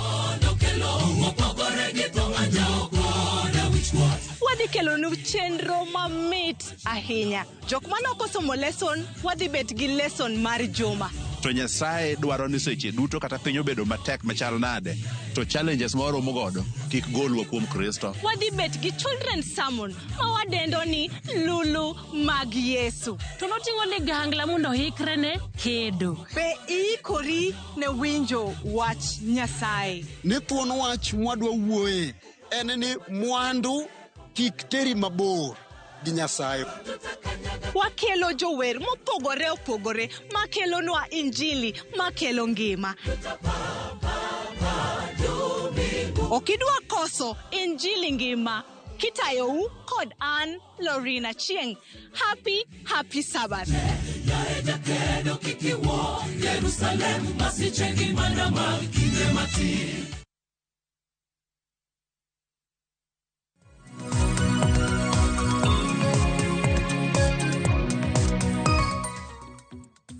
Nyakorom gajwang dakika odong mana dekende kapok oromo saa 2 mar okinyi machiegni wadhi nyime gi twak marwa okinyi makawuono chenro mar piny wadhi alo mine. Happy International World wacho ni Women's Day to everyone. Maneno wa okinyi makawuono. Adwaro mar mune som ote 2-3 mabende osebedo kioro mar mondo miara kro wendo na mar 2 mabende osemole studio. Kinyalo mana ketna moko kuom ote mar mondo miya som. Ruth Nyathi Ochieng. Iwacho kanyo ne Yaure Sharon idwa chako gi dhialre ini wuon. Iwacho ni Ruth Nyaralego idhialo mamani Migeno mano mamani Siprina Ochieng Nyarasego Kanyada Kentiera Coco Village mana Wendo sub county. Ote machielo Lilian Odhiambo iwacho ni Laura Mugi happy Mother's Day to my mama Bishop Mary Kadero Ken Bonda. Kendi kauno ken Mother's Day in women. Angane mene wantiere gi odiochienge mathoth. Lili Nyakwariambo iwacho ni dhalo minu Roslyn Juma kod nyimine nite kuwuok e dala ma Wiamena. Mano mantiere Kanyada. Haya, Nyakorom gajwang ng'eni mine wantiere koda nyasi mopogore mabende hingo odiochieng. Kata kamano mingo chieng' Jumapil ten Women's Day, odiochieng' joma mine. Yiena mar mondo mi arwak wendo na machielo Florence Olang. Florence Olang ne en jating ndai machon mano mar mosenindo Migosi Raila Amolo Odinga. Arwaki machiegni ni oyawre inyalo mna kawo thuolo mar moso Nyakorom gajwang. Tinyisi gi ng'ama Florence en gi wuodhi kaka osebedo. Erokamano Sharon. Amoso nyikwara mogi ni oyawre uru and akawo nafas makawuono kendo an gi mor mar bedo kodu kawuono mondo wago mbaka. Florence osebedo kwa bago mbaka gi Joswin. Joswin nitiere sekta mar matatu. Osebedo kolero no kaka sekta mar matatu nitiere kaka ng'ama miyo odiochieng'ni gimomiyo nodhiale. Ini wuona kaka Olang. Ang'eni tich misebedo kitimo kuom thuolo mohew higni 10 donge e apis mane en Prime Minister machon e pachoka mosenindo Raila Amolo Odinga. Samoro ne jogo eko makia. Ijisi gi ni en tich mane manitimo to no ochopo kanyo. An kaka Florence asebedo katiyo gi jatelo manonindo Raila Amolo Odinga chakre 2015 nyaka manonindo last year in October. Koro mano igni 10 mokalo. Koro an asebedo ka an in charge of administration mano operations on a daily basis. Gimora mora matimore within gik mabiro iye, gik madhi oko, weche makagi kacha, nyaka ing'ini office chal nade, gima dwarore, ang'amorem kanye, onego bedni timo nang'o. Onego bedni Migosi Raila Amolo Odinga nadhi kanye, ang'eni emails bende nitiere, limbe jok malime. Tich na chal nade? Tich na ber kabisa. Tich gi baba anyalo wacho ni ne en gima ber kabisa nikech asetiyo kuonde masetiye. To kaka ji neno baba, ing'eni ji neno ni en ng'at ma very, en kaka en ng'at mong'ere dunia mzima ho kata mana Kenya ka. Baba en ng'ama noher kendo mong'e kamoro amora. To tiyo kode nomiya nafas mar ng'eyo ni onego bedni wan jok moherore duto. Ok ochuno ni nyaka iher mana ng'ato according to class ma intie. Jatelo nen ng'ama ohero ji. Whichever class mane intiere, no me listening. En ng'ama winjo ji te. Kati biro ne ya kanye, ichal nade, en baba ji duto. Emomiyo nying mar baba ni. Nomiye, ji nomiye miya nying mar baba nikech nohero ji duto te. Koro mane manyalo wacho. Koro tiyo kode, nomiya ng'eyo gik mang'eny, like asebedo ka deal gi jok mopogore opogore. Asebedo ka deal gi from ministers, we have PSS, we have even presidents. Jodito mopogore opogore within Kenya nyaka piny mangima. Ema kile kata mne penjo ni kapok na iruori gi apis mano mar maneno gai mar ODM mabende en Prime Minister machon e pachoka mano Migosi mosenindo Raila Amolo Odinga. Mano ni riwori kode higa mar 2013 kapok ni riwori kode ni nitiere kanye samoro nyalo mana nyisowa bang' riwori kode achiedh nade mopogore opogore gi ber mabende noneno kit tich mabende nitimo. Kane pok abiro ka Raila, that was 2015 August and below, asebedo ka puonjo, an japuonj ma iluongo gi dho ngere ni technical training in business studies. Yes, nasebedo ka puonjo kuom higni mang'eny mokadho. Ang'e nitiere nyithindo masepuonjo mang'eny, mamoko bang'e ni ng'iya ka e TV sani. Koro wuotho kosebedo mayot kaka iwacho niya konyuoli ma jonyuol ni ong'i mi bedo ng'ama ng'ongo, koro imbe onego bed ni tiyo matek mondi ibed gi ngima monego bed ni bedogo. Especially kaka nyathi manyako, nyaka bed ni ritori, nyaka bed ni in gi osiepe makare, nyaka bed ni itiyo tich matek manyalo miyo ngimani makinyo bed makare. Mani gima sebedo katime ngimana, an gi osiepe mabecho, antiere gi owetena mabecho, antiere gi nyiminena mabe osebedo ka supporta ndalo duto masewuoth. Koro bang' school iyudo tich matin, yuto be chakore matin. Dong'eni nitiere kama nyaka ichak godo kidongo kiendelea. Koro ena gimiluongo ni patience. Hard work and patience. To Florence, mana kaka oganda mamoko tho mana mar Migosi Raila Amolo Odinga noyudo oganda mathoth gi buok bang' tho mar Neland chieng' tarik 15 dwe mar 10 higa mokalo. In iwuon kaka jal mosebedo katiyo kode machiegni ni, tho ma kama noyudi gi buok machal nade? Tho jatelo mana kaka tho mora mora nyalo buogi kaka in ng'ato, nikech ma ne jatenda to ok ne aina jatelo, ne en kaka babawa e ofis kanyo. Ineno nyithindo ka baba gi nitie to giwinjo maber, gi feel protected. Iwinjo kamano kaka wan nwa feel one protected kabisa e ofis kwa ng'eni baba nitie. Koro manwa winjo tho mare nobuogowa sana as a person, nikech an ng'ama nitiyo kode machiegni. Koro nobuoga sana, noyudo ka bire tich to ng'amwa tiyo godo, one of them ogochona to ng'isa ni bisewinjo wach, tema ng'ise ni wach mane ni baba wewa.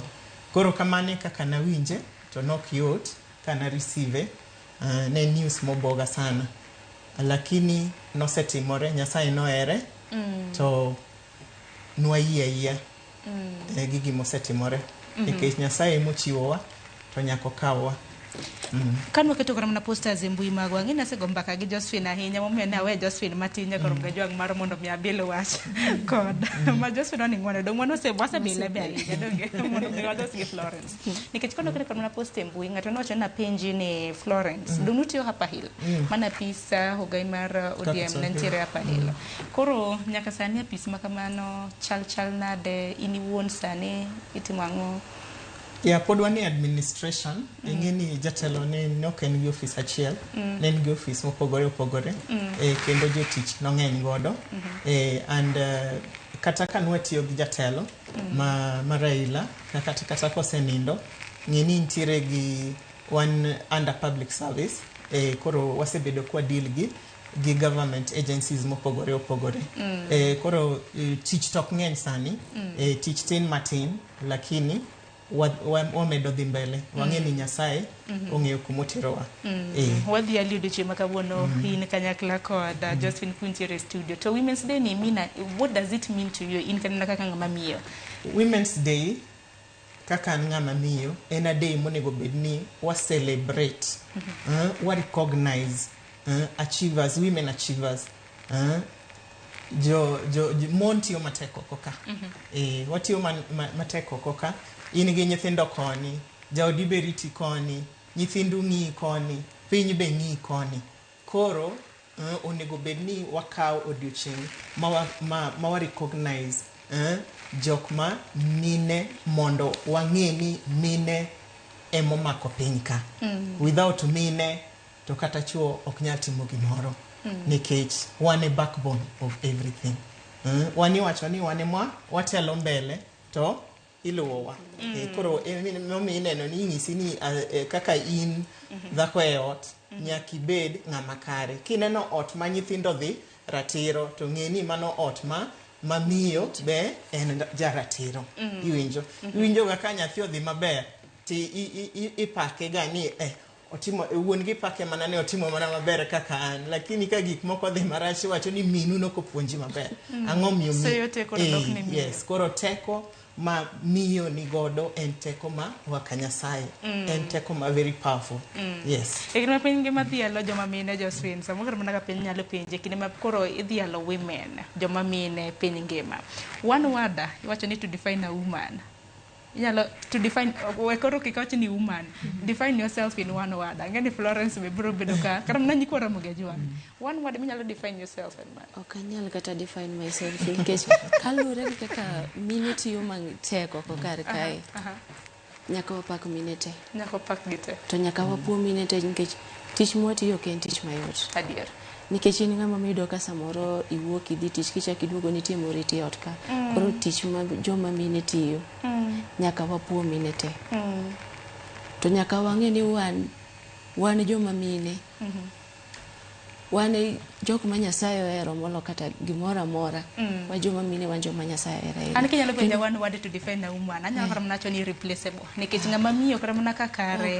Okinyal replace a woman. Okinyal replace donge. Ya mimi ni samoro kara mna ka gimoro maracho timne ng'ama miyo kuom hawi maracho tho.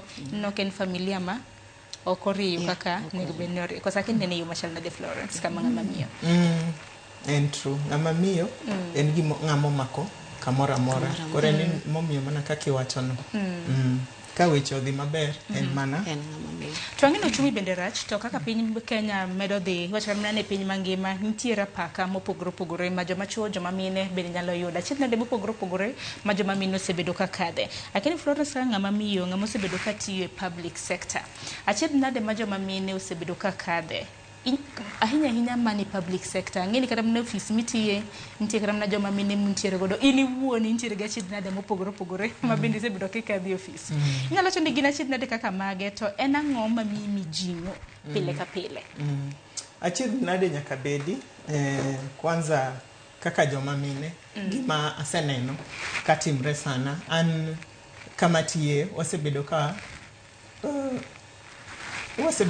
wani office ma chwe mang'enye. Koro wan mine ariyo kende. Mine ariyo kende. And iyudo niya ane mane mbele sana. Koro ane ma interact gi ji mang'eny mopogore opogore.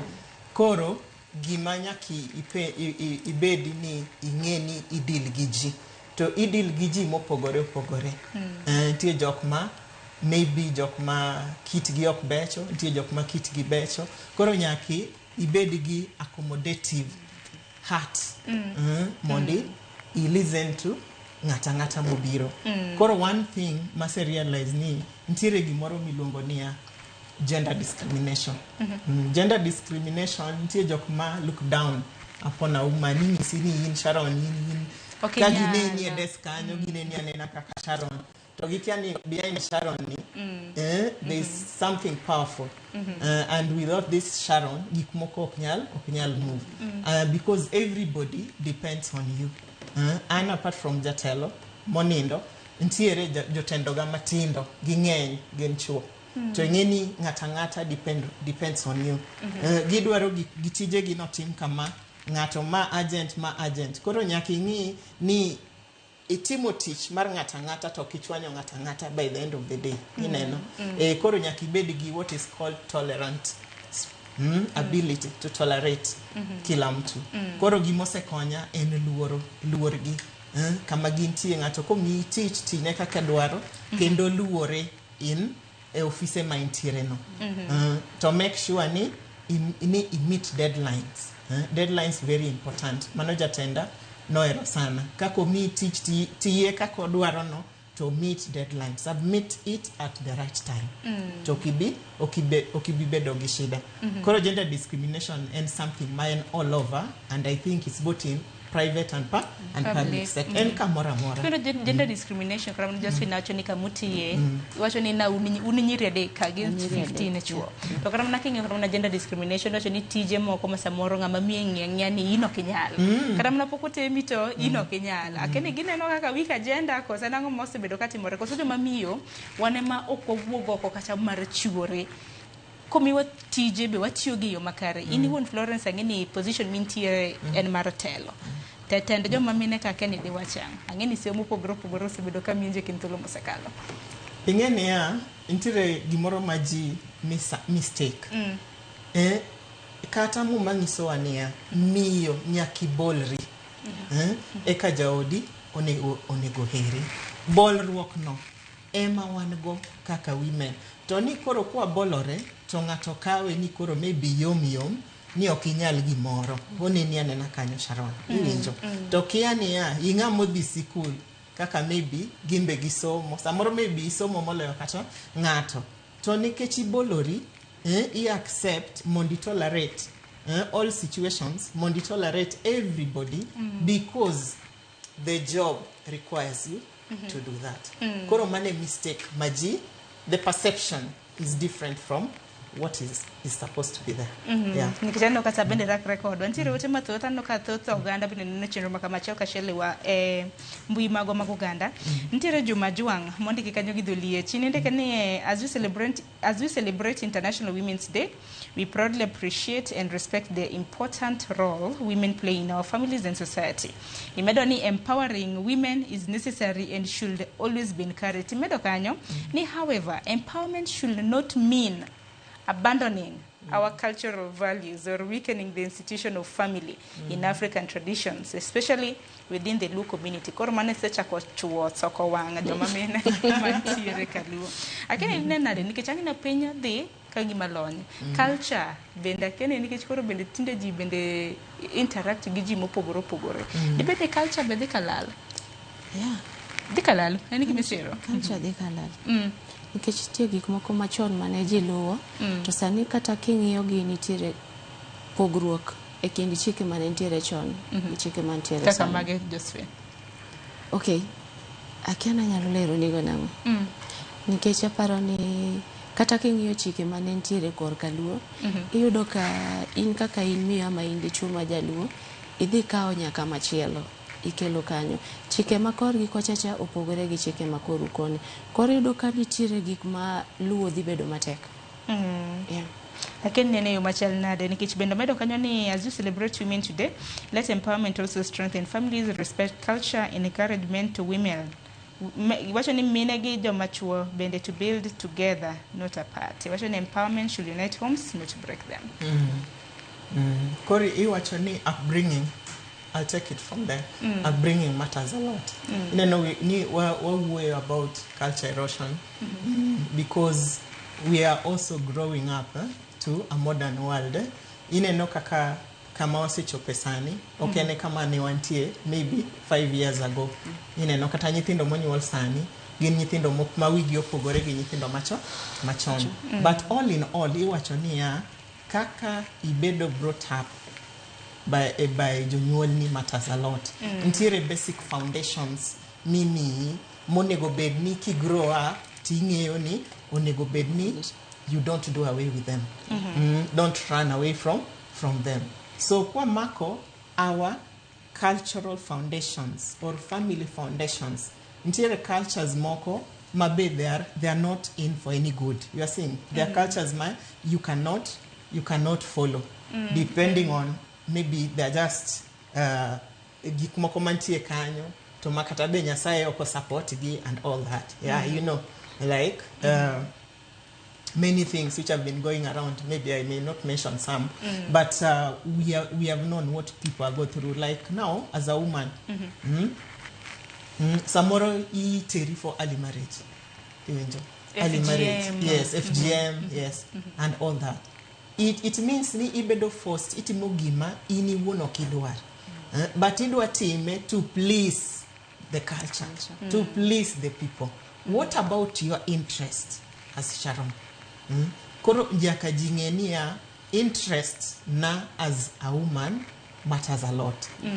Matters a lot, and it is high time wabedo hard as women. Ni ma egima adwaro for myself as Florence.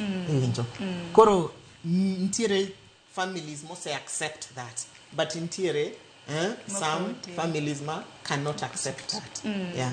Yes. Adiera makende. Abarne kintulu madakika paga bichi mabende wantiere godoni. Akini Florence nene machal nade. Ntiere ol mana mine madongo na play. Wacho negitimo mano mar puonjo mine matindo nyiri. Lakini bende no ka mine madongo pod leader as good examples. Pod en puonjo madhi nyime koso koro no wenwa piny. Ni une dia uro oko kacha wacho ni dunia itawafunza. Ina no ka en gima, is it something ma osebedo ka dhi mbele? So how can we cultivate that? Yeah. Ntiere jok ma puonjowa ma nyaka wangi. En gima dhi mbele kata sani. In fact, kata me as a person, there's somebody that ang'iyo up to. Kawacho ni, for example, I want to be like role model ni ngaka mna who gives inspiration. Just finishing is one Emily Mabona. Yeah, those ones are examples. Okay. We have me, somebody most inspire and Mrs. Obama, Michelle Obama. Irene Cage. And a very strong woman. And a go-getter. Kamongiocha o I to nyako make sure ni otere goal. Iwinjo. Kendo en ng'at mosebedo ka inspire many women. Mano ng'ama asebedo ka ang'iyo kabisa wuoth ne chal nade.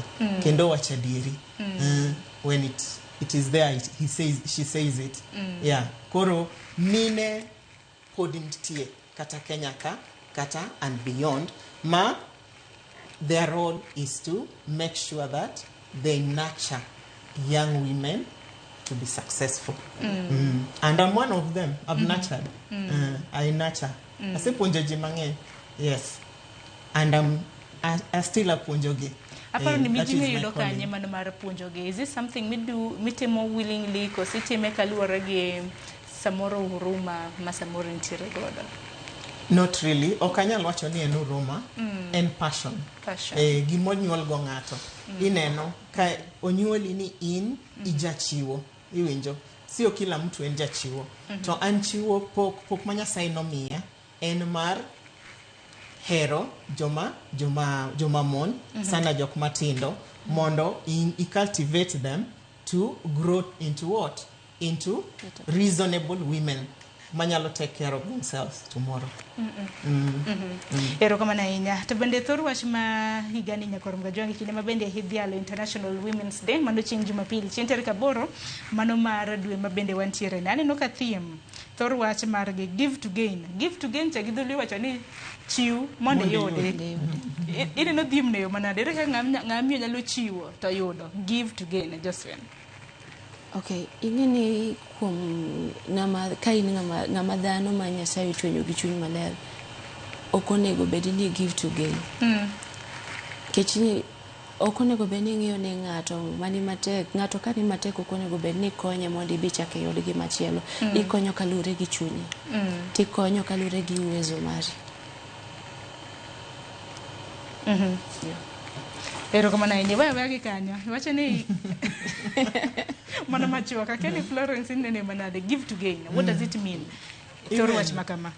Sharon karanya sai wacho niya give and it shall be given unto you.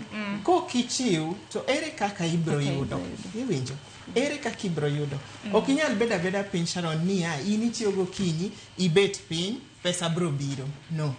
Nyakiti donge to tiyo no is part of giving. You are saying that tiyo no is part of giving. So as you serve you also do what? Get the earnings of service. Mano emwa mean by give and to gain. Yes. And you do it not, the motive should not be ni I want to receive. The motive should be from the heart. Do it from the heart. You do it as a passion. But by the end of the day, the earnings or the gain will automatically be there. Kosema giki swelo loko ni tenda wema ni enda zako. Enda zako, yes. Mana kamano. Okdete mone ngato gimoro maber. Mondo en bendo tim. Yes. Kirito mani biro bedo gi ibro dak ka in gi chuny lit. Modhuro. Adar mar mondo mi TikTok Josephine achak kodi gi wachni mogiko. Kiny ma kawuono mine midhialo. Ote mari ne mine mantiere oko kacha. Mantiere sectors mopogore opogore. Nitiere mine mang'iewo kiny ma kawuono ma samoro tich otamo. Karamna tich motim. En ga chiedh nade en gi peke dho chunye. Nitiere mine maket kodin single mothers. Aken en wach mane madimige kwa liro twak. Okay, wach ma anyalo miyo joma mine. Mokwongo anyalo jiwo mine ni mondo wadhi uru mbele gi tiyo matek. Nikech king'iyo kaka sani kama mine nitiere. Mine sani ng'enye tije mopogore opogore. Ok en kaka chon mane joma mine yiero tich. Mine sani nitiere tije mopogore opogore. To wamed bedo kamoro achiel gi makruok kamoro achiel gi jiwruok wajiwre wan wawegi. Eka mondo wayud konyruok nikech kamochope ni wan bede wan joma mine ber ka wabedo gi telo moro mobo wacho ni wan bende wachungo miyo wadwa. Ineno.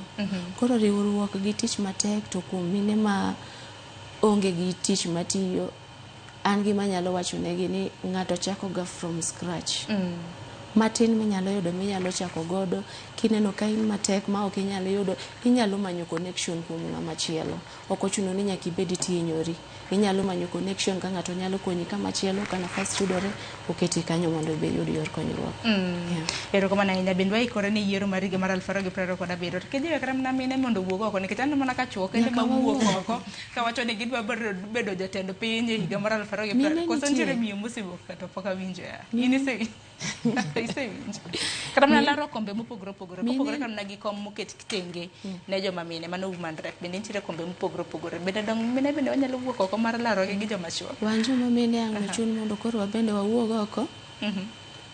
Mondo wabende walare kom gi joma chuo wasebedo chien ahinya. Nikech achiedh nade ma mine bende osebedo kaka the pause asebedo dhiuro. To giluoro wasebedo gi luoro mang'eny. Koro ber ka wabende wawuok oko wachung'e kaka joma mine. Kombe nitiere oko ka mang'eny ma mine nyalo chung'. Mang'eny sana. Koro wan kaka mine kwa winjo ni miyo wadwa ochung' wabro wuok mondo wasupport. Wajiw. Aya hakeni Florence ni machal nade kami thuolo mogik mano mar loso gi nyikwarom gi jwang' gi wach mitiere godo. Erokamano mogik Sharon. Ananyalo nyiso mine wetena ni wameduru tiyo matek. Kik wa give up. Maisha okoyot. To ka wan focused. Wayier osiepe maber. Wayier careers maber. To apaka nyaka wabed godo. Ka unge apaka, unge kaka wanyalo bedo motegno. To ka chuo nyalo timo. To it means ni we as women we can do it better. To bende koti kono mna mogika ka jal ma bende ingeni migosera la muludinga umbe no lake pachoka ge pinje maoko. Lakini ini woni bro pare gango kaka jal mo no sebedo katiyo kode machiegni kum thuolo mo higni 10 mosekalo. An gima anyalo wacho ni abro bedo kapar go jatelo ni en wach mar impartiality. Akiani ilonge na mwabijaluo. Impartiality. Ng'at ma tiyo gi ji duto. Wabeduru jok ma nyalo operate on this spirit of cooperation. Kikikwed ng'ato. Era Sharon kaka en Sharon no. To ng'i gima Sharon oting'o. Ang'i gima ting'o as Florence. Ang'i gima oting'o. Kasto waketuru we were together. To together we can do it. Mana paro ni it's a very great lesson kanyo mabendo nyalo lan kanyo kaka mano Florence Olanga goni ruk mane nyako mido thuolo matwa kod okinyi makawuono kanyakla kod Josephine Dhiambo ngeni bura Nairobi koso sebedo ka chweto ka koth ka chweto nyithindo bende this school nyiso ni jam bende nyaka tim newa kata kamana goni ruk mane nyako muomo muchope studio kinyi makawuono kanyakla kod nyikwarom ga jwanga ote maguna neno kik usea ntiere Vincent kiwuok Migori wacho ni happy women's day to my sweet darling Masia oko. Anene wang jowi kanyo. Wacho ni happy women's day to my sweet darling. Aya. Je Nyapola idhialo mine kaka Lady Emma Wuoro kod Judy Odero kantiere Wagai Center kuom tich matek mabende gitiyo. Thuolo seng'adwa nyakorom ga jwang' kata kamano anta dhialo uduto te. Ng'ama miyo chuo mabende konyo mine un bende wadhi eluwo kwa wi wuoko nikech wan bende wanene un nikech nitiere moko kuom chuo mabende temo matek mar neno joma mine bende wantiere kama wantie donge wadhelu wainya okinyi makawuono yine mar mun meteke kanya korom gajwang mabiro hen chenro mar ng'ejo thumbewa mabende bago kanya kod Solomon Atito okinyi makawuono nodayo dho anyuola mano mar Kolela Maze nyalo paro no ngelo rengo higni buora mosekadho ma e chenro mabende wawi godo gi sani oritur masani nyinga Sharon Onga warad kendo juma mabiro.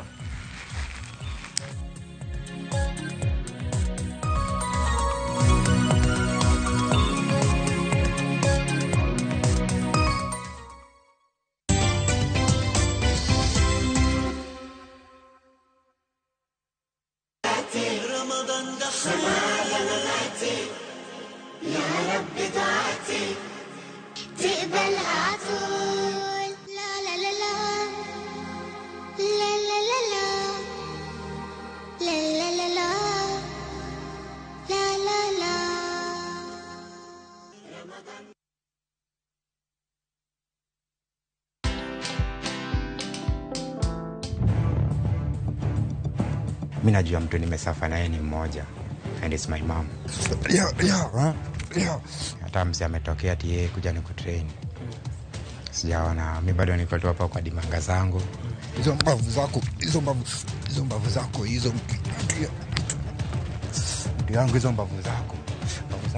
zinavunja, sawa? I'm a champion and my mama know very well to give birth to a champion. Watch this story and more. Download the Citizen Digital app or visit www.citizendigital.com and find the Citizen Originals portal. Kenya's #1 app, Citizen Digital.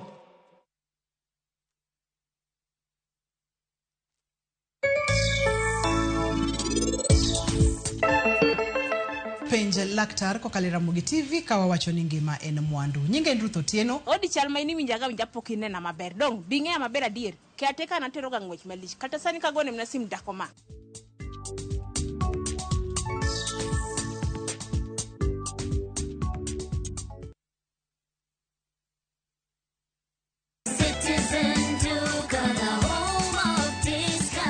Citizen Duka inawatakia Ramadhan Mubarak. Tumia muda mchache sokoni na muda mwingi kwa mambo yenye umuhimu zaidi. Bidhaa muhimu na halisi tena za kuaminika kwa bei nafuu zikiletwa hadi mlangoni mwako. Fanya oda sasa kupitia Citizen Duka app ama kwenye tovuti ya citizenduka.com au tuma agizo lako kwa WhatsApp kupitia nambari 0710 487 487. Citizen Duka, the home of discount.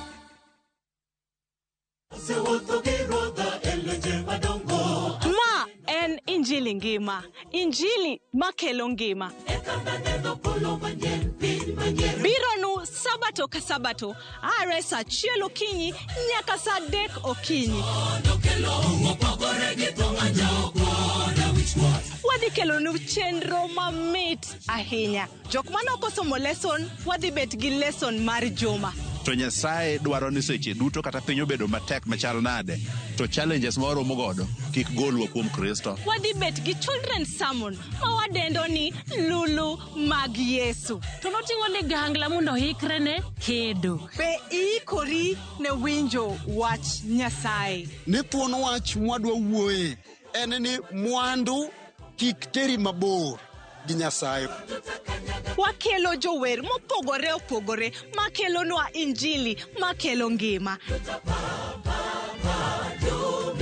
Okidwa koso injili ngima kitayou kod an Lorina Chieng. Happy Sabbath. Jerusalem,